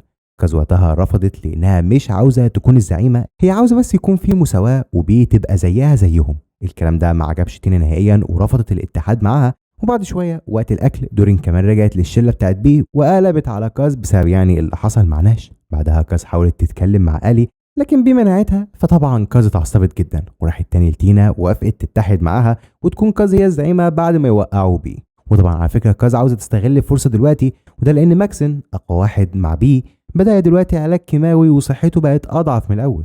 على الناحيه التانيه بقى جاك لسه زي ما هو بيخلي فيرا تتعلق بيه اكتر واكتر، وبدا بقى في الاستغلال. وراح بعد كده لفيرا وطلب منها يعني تديله المرتب بتاعه مقدم، لكنها رفضت لانها كده يعني هتغير من اوامر النائب العام بخصوص الموظفين وده هيعمل لها مشاكل. فاعتذر لها جاك وفهمها يعني انه دخل مشروع مهم وفاضل له بس $10,000 وعشان كده كان محتاج فلوس وبالتالي طلب فلوسه مقدم. بعد شويه وقت فيرا استدعت جاك واديت له الفلوس كلها من مالها الخاص عشان يعني تساعده في المشروع بتاعه. طبعا هو اخذ الفلوس وفضل بقى يفضل يحاول يقول لها انا بحبك والكلام العبيط ده كله، وراح بعد كده على فين؟ خرج وراح لعصابته اللي بيتاجروا في المخدرات واخد منهم كميه مخدرات كبيره واداهم الفلوس. ولسه باقي لهم على فكره مبلغ ضخم، لكنه وعدهم انه هيجيب باقي المبلغ لما يتصرف في البضاعه. بعدها بيخلص كلام وبيرجع لشغله. طب ايه قصه جاك يا صديقي الغريبه جدا دي اللي احنا مش فاهمينها طول الفيديو؟ تعال اقول لك. جاك بيتاخر في المخدرات، وتخيل يا صديقي بيصرف البضاعه دي في السجن، بمعنى انه بيشوف مين اللي بيتاجر في المخدرات من المساجين وبيبيع لهم من البضاعه اللي معاه. وطبعا فونتويرث متفق مع تينا على صفقه المخدرات، وبالتالي دخل المطبخ على طول وخبأ البضاعه دلوقتي في قرع العسل الموجود في المطبخ، وعرف تينا بالمكان بتاع المخدرات. تاني يوم بقى وتينا بتشوف المخدرات، دخلت عليها آلي، وعشان آلي ما تقولش عن المخدرات اديتها بقى كيس صغير كده فيه هيروين تشرب فيه براحتها. وفورا آلي راحت لحد بيه وعرفتها برضه بكيس المخدرات. وقتها راحت للمطبخ وطلبت من تينا ترمي كل المخدرات اللي معاها، لكن لاول مره تينا ترفض، وكلمتها بقى بحده وعرفتها كمان انها خلاص مش هتسمع كلامها تاني، واتحدت مع كاز وهيوقعوها. وقتها رجعت للوحده بتاعتها من تاني، وما كانش حواليها حد، وده لان زي ما قلت لك ماكسين كان تعبان وبومر حاليا معاه وبترعاه، حتى لوسي رفضت تساعد بيه. وبالتالي فضلت تلف حواليها وهي مش عارفه تعمل ايه، وكاز وتينا متحدين عشان خاطر يقضوا عليها. بعد شويه تفكير قررت بي ان هي تروح لفيرا وتقول لها على المخدرات، وفيرا بقى على فكره طلبت منها اسم اي حد عشان تؤمر بالتفتيش. فبي دلوقتي ما قدامهاش اي حل غير انها تقول يا اما هيقتلوها. المهم بي قالت لفيرا على تينا، وبالتالي امرت فيرا بالتفتيش. وفعلا ويل طلع كميه المخدرات الكبيره، وجاك واقف مصدوم جدا لان كل المخدرات دي بفلوس كتير. اما تينا بقى اخدوها طبعا الانفرادي. بعد كل اللي حصل ده دخل جاك يفتش عشان يعني يطلع المخدرات من مكتب فيرا، بس ما قدرش يوصل لمفتاح الخزنه اللي فيه المخدرات. دخلت وقتها عليه فيرا، ولكن هو يعني عادي جدا بره وجوده في مكتبها بانها وحشته. بعد ثواني معدوده دخل موظف من مكافحه المخدرات واستلم من فيرا كيس المخدرات بالكامل وخده ومشى بره السجن خالص. جاك طبعا اتضايق بس خرج من المكتب. بس بعدها بشويه راح لكيم عشان تتصل بالراجل اللي هيحول له الفلوس، لكنها قالت له انها ملهاش اي دخل والماديات دي مع تينا، وتينا في الانفرادي. فيرجسون وقتها كانت شايفه الموقف ده قدامها، وعرفت ان جاك بيتاجر في المخدرات، وفهمت طبعا انه بيستغل فيرا. وقدام شويه هنشوف فيرجسون هتستغل المعلومه دي ازاي. المهم يوم الشغل خلص وجاك راح يسهر تاني مع ويل، وخلى ويل المره دي يسكر وياخد مخدرات اكتر، واستغل الموقف ده وطلب من ويل $90,000، وبرضه حكى معاه يعني انه مشروع وهيشاركوا فيه وهيديله لقمه عيش حلوه. الفكره يا صديقي ان ويل سكران ومش في العالم اصلا، لكن رغم كل ده ويل ما استجابش لجاك وسابه دلوقتي ودخل الحمام عشان ياخد مخدرات تاني. ودخل عليه مين بقى؟ شيان. وفي اللحظه دي بنكتشف ان شيان اصلا على معرفه بويل ومعرفه قديمه كمان، وبالتالي دلوقتي شيان حاول ان هو يفوق ويل من المخدرات، واتعصب عليه ومشى وسابه لما لقيه مش في وعيه وانه شارب كتير جدا. وبعدين على فكره هنعرف ايه العلاقه اللي اصلا بين شيان وويل اللي اكتشفناها فجاه موجوده كده. بعد شويه السهره بتخلص وويل بيمشي وبيسيب جاك، واثناء اللي بيحصل ده العصابه بتيجي تاخد جاك وبيحطوا المسدس على وشه وبيهددوه انه قدامه 24 ساعه لو ما جابش الفلوس اللي عليه هيفجروا دماغه. جاك كان مرعوب جدا ومش عارف يعمل ايه ومحتاج $90,000 فورا ومعهوش منهم اي حاجه. المهم العصابه سابوه دلوقتي وهو امن على الارض ومشى. عموما خلينا نرجع لفيرجسون من تاني ونشوفها عملت ايه مع شيان. فيرجسون بعد ما ادت البيت لشيان كانت سايبه له هناك ملف فيه صوره وهو صغير في اعمار مختلفه، وصور لجيانا وكمان صور لويل، وشرحت له ان ويل هو اللي حرمه من امه. ولما بعدها شيان راح لفيرجسون زياره على عكس ما هي متوقعه، هو كان متعصب منها جدا وطلع صوره وهو صغير وقال لها انت بتكدبي عليا لانك ما فكرتيش تراعيني وانا طفل وسبتيني في الملاجئ طول عمري. وقتها هي حاولت تهديه وتفهمه انها ما كانتش قادره تاخده عشان وقتها وطبيعه شغلها ما كانتش تسمح للكلام ده كله، لكنه كان متعصب جدا وسابها ومشى. وقبل ما يمشي على فكره قال لها مش هعمل لك اللي انت طلبتيه مني. وبعد شويه صديقي هنعرف هي اصلا طلبت منه ايه. عموما في نفس الوقت ده كانت فرانكي في زياره مع بي وبتعرفها انها قربت من شيان ولقيت ولد طيب ومش مؤذي وكمان ملوش اي علاقه بسجن ويلفرد، لانهم كانوا شاكين ان شيان ليه علاقه بنيلز. المهم يعني ان بعد تفكير كتير ما عرفوش سبب قرب فيرجسون لشيان، وبعدها فرانكي سالت بي عن اخبارها وفضلوا بقى يدردشوا سوا. فرانكي بعدها فضلت متابعه مع شيان بشكل مستمر، ولما لقيته انتكس وبيشرب مخدرات راحت لحد بيته ومشت صاحب شيان اللي بيشربه معاه ودخلته دلوقتي على الدش عشان يفوق. وتاني يوم فيرجسون طلبت من جاك ان هي تعمل تليفون، وفعلا بتتصل على شيان وبتقدر تقنعه ان هو يزورها تاني. وبيجي لها وقتها شيان وبيعرفها انه غير رايه وموافق يعمل لها اللي هي عاوزاه. بعدها بيكمل وبيقول لها انه هيمشي دلوقتي عشان المحاميه ممكن تزعق له على المواعيد اللي هم بينهم، ووسط الكلام بيقول ان اسمها فرانكي. على طول فيرجسون بتفهم ان فرانكي اللي كانت في السجن هي المحاميه وبتعرف من شيان كل حاجه. بعدها بشويه شيان بيرجع للبيت وبتكون فرانكي كمان في بيته وشايفه دلوقتي الملف اللي فيه الصور، وبتعرف ان فيرجسون بتجند دلوقتي شيان عشان يقتل ويل. اول بقى ما بيدخل شيان لبيته وبيقابل فرانكي، كل واحد فيهم بيواجه التاني بكل اللي يعرفه، وفرانكي بتحاول تفهم شيان ان فيرجسون بتستغله، لكنه في الاخر بيطردها من البيت. على الناحيه التانيه جاك رجع لشغله من تاني وكان هيتجنن من التفكير عشان مش عارف يتصرف في الفلوس ازاي، وبدات على فكره فيرجسون تساله فيك ايه عشان اساعدك.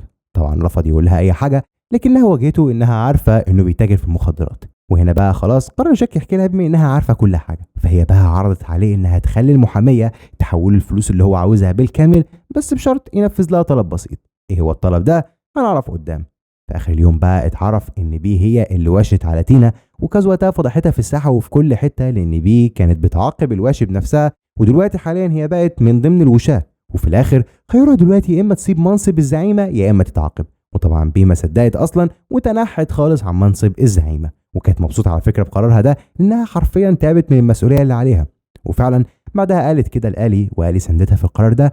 لكن في اخر الليل فيرجسون دخلت على الي في الحمام وطعنتها بجرعه زياده عشان تموت وتقهر بيه على صديقتها، وكمان طبعا عاوزه تدخل بيه في حاله اكتئاب بعد ما عرفت اتحاد فرانكي وبي ضدها. بي بقى صديقي بتصحى من النوم وبتروح على الحمام، بتتفاجئ بآلي مرميه على الارض وميته. فوقتها داست فورا على زرار الانذار والاسعاف جت ونقلوا آلي للمستشفى. آلي كان لسه على فكره فيها الروح، بس حالتها يا صديقي حرجه جدا.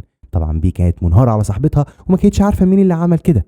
الاول شكت في تينا عشان تنتقم يعني من بي، لكن بومر اكدت لها ان تينا كانت في قاعه الزوار وقتها. بعدها بي شكت في كاز، وبالتالي راحت لكاز الزنزانه بتاعتها وضربتها بقوه وسببت لها جروح كبيره في وشها. لكن كاز قالت لها انت مجنونه يا بي، انا عمري ما اذي آلي، دي صديقه عمري. الفكره ان بي يا صديقي كانت تتجنن وتعرف مين ليه مصلحه في قتل آلي طالما مش كل دول. بس على الناحيه الثانيه فيرا كانت بتراقب الكاميرات عشان تعرف مين دخل الحمام في الوقت ده، فلقيت بقى سجل الكاميرات ممسوح بالكامل. وطبعا مش في بالها خالص ان فيرجسون هي اللي عملت كده، وطبعا كل اللي جه في بالها ان حد من الضباط هو اللي عمل كده في آلي وكان بيبيع لها المخدرات، وفي الاخر قرر يخلص منها. فامرت بقى بعمل فحص لكل الضباط الموجودين. وطبعا كان قلقان بسبب ان جاك كان الفتره الاخيره بيشربوا مخدرات كتير، فقال لجاك هنعمل ايه؟ فجاك طمنه وقال له انه يعني هيدي للممرضه فلوس ويخليها تخبي نتيجتهم، انهم هما الاثنين دمهم فيه مخدرات ولو اتكشفوا هما الاثنين هيروحوا ورا الشمس. بس اللي حصل ان بمجرد ما ويل خرج جاك طلب من الممرضه تخبي نتيجته هو بس، وقعد دلوقتي يعني يقول لها كلام كتير ويديها فلوس، وفي الاخر وافقت الممرضه. ولما طلعت النتيجه كلهم طلعوا سلبي ما عدا ويل. ووقتها زعل جدا من جاك وعرف انه باعه. بس في المجمل خلينا دلوقتي نشوف يا صديقي سونيا وهنرجع تاني لويل. سونيا دخلت على ليز منهاره وبتعيط وبتعرفها ان الشرطه لقيت جثه هيلين وسط الجبال، وفضلت تعيط عن احساس صاحبتها وهي ميته في مكان لوحدها، وفضلت تبين يا صديقي ان هي بجد زعلانه ومتضايقه على صاحبتها. في اللحظه دي ليز بدات تصدق شويه ان سونيا ممكن تكون مظلومه، وبالتالي عزتها على موت هيلين. ولما سالت دلوقتي عن موقف الشرطه فسونيا اكدت لها ان الشرطه بتحاول تلفق لها القضيه دي بالعافيه. فبس ليز وقتها حست شويه ان سونيا ممكن تكون مظلومه والشرطه بجد بتحاول تلفق لها القضيه، فراحت دلوقتي للظابط فوراها صوره الجثه. والحقيقه يا صديقي شكل الجثه كان صعب جدا ومتحلل لدرجه ان انا مش هوريك شكلها، بل هعمل لك بلور عليها كده عشان يعني يوتيوب ما يتضايقش او حاجه زي كده. بس المهم ان يعني ليز نفسها ما كانتش متحمله تتفرج على الصوره، وكان صعبان عليها اطفال هيلين جدا وحزينه عليهم. المهم الظابط حاول يقنعها بان يعني ليز تشهد ضد سونيا وتقول ان سونيا اعترفت لها بسر عن ارتكاب الجريمه، والظابط فهمها ان دي فرصتها وفرصه حلوه جدا للخروج عشان يبقوا سوا، ولمح يعني انه بيحب ليز. ليز في اللحظه دي انهارت وقالت له عمري ما اكدب عشان خاطرك، وفضلت بقى تعيط وتتهمه انه كان بيستغلها كل الفتره دي، وسابت المكتب وهي منهاره. بمجرد بقى ما ليز رجعت للوحده لقيت البنات متجمعين وماكسيم بيعرفهم انه قرر يحلق شعره بنفسه لان شعره بدا يقع بسبب الكيماوي. بومر تطوعت وقتها ان هي تحلاله لكن ما عرفتش يا صديقي، فسونيا قامت اخذت ماكينه الحلاقه وبدات تحلاله. والمهم يعني انه وهي بتحلاله بدات تقول كلام كتير لفت نظر ليز، زي ان الحلاقه للشخص يوحي بالاستسلام. ولاحظت ليز ان سونيا كانها بتشرح طريقه موت هيلين ولكن بشكل غامض. على طول بقى انتبهت ورجعت للظابط وعرفته انها هتعترف خلاص على سونيا لانها اتاكدت انها هي القاتله. وليز وقتها حست يا صديقي انها ساذجه شويه انه سونيا ضحكت عليها كل الفتره دي وكمان حسستها انها مظلومه. بس في المجمل ليز قررت تعترف عليها وسونيا تتحاكم بقى على جريمتها. نرجع لفيرجسون اللي جلستها النهارده وبتحضر نفسها دلوقتي للجلسه. لما فيرا بقى دخلت لها كانت فيرجسون بتتكلم بكل ثقه انها يعني خلاص رجع المنصب القائد من تاني، وكانها ضامنه انها تخرج براءه وترجع تاني تبقى قائده في السجن. فيرا على فكره قلقت جدا وقتها وحست ان بجد فيرجسون ناويه على حاجه تبهدل الدنيا. فراحت فيرا لويل وفهمته الكلام ده كله وقالت له لازم نتصرف. واثناء اللي بيحصل ده بي كانت في العياده لمده يوم بسبب الخناقه اللي حصلت بينها وبين كاز. وفي الوقت ده قرر ويل ان هو يدخل يعرفها اللي قالته فيرا بخصوص فيرجسون. وعلى طول بي وويل استنتجوا ان فيرجسون مجنده شيان عشان يقتل نيلز، وبكده القضيه تسقط من عليها لان الشاهد الاساسي مش هيكون موجود. وبي وقتها اقترحت عليه ان هو يجيب لها تليفون تعمل منه مكالمه عشان تضمن ان شيان ما يعترضش نيلز نهائيا. رفض وقتها ويل لان طبعا يعني مش مسموح، بس بعدها فتره بسيطه جاب تليفون لبي وعرفها انها تعمل منه مكالمه، ولكن مكالمه واحده بس. وفورا بي اتصلت على فرانكي وطلبت منها تفضل مع شيان طول الوقت لحد وقت الجلسه، او على الاقل تبلغ عنه. لكن فرانكي طمنتها انها مش هتبلغ عنه بس هتمنعه من اي حاجه وحشه. وفعلا راحت فرانكي لشيان البيت ولقيته مش موجود، وتوقعت طبعا انه دلوقتي في المحكمه مستني وصول نيلز ويقتله. ولكن يعني لقيت في البيت صديقه، ولما سالته عن مكان شيان قال لها معرفش، بس عرفت منه انه اخد عربيه صاحبه الحمراء يروح بيها مشوار. على طول بقى راحت فرانكي للمحكمه وفضلت تدور عليه وسط الزحمه على اي يعني عربيه حمراء لحد ما لقيت العربيه بتاعت صاحبه.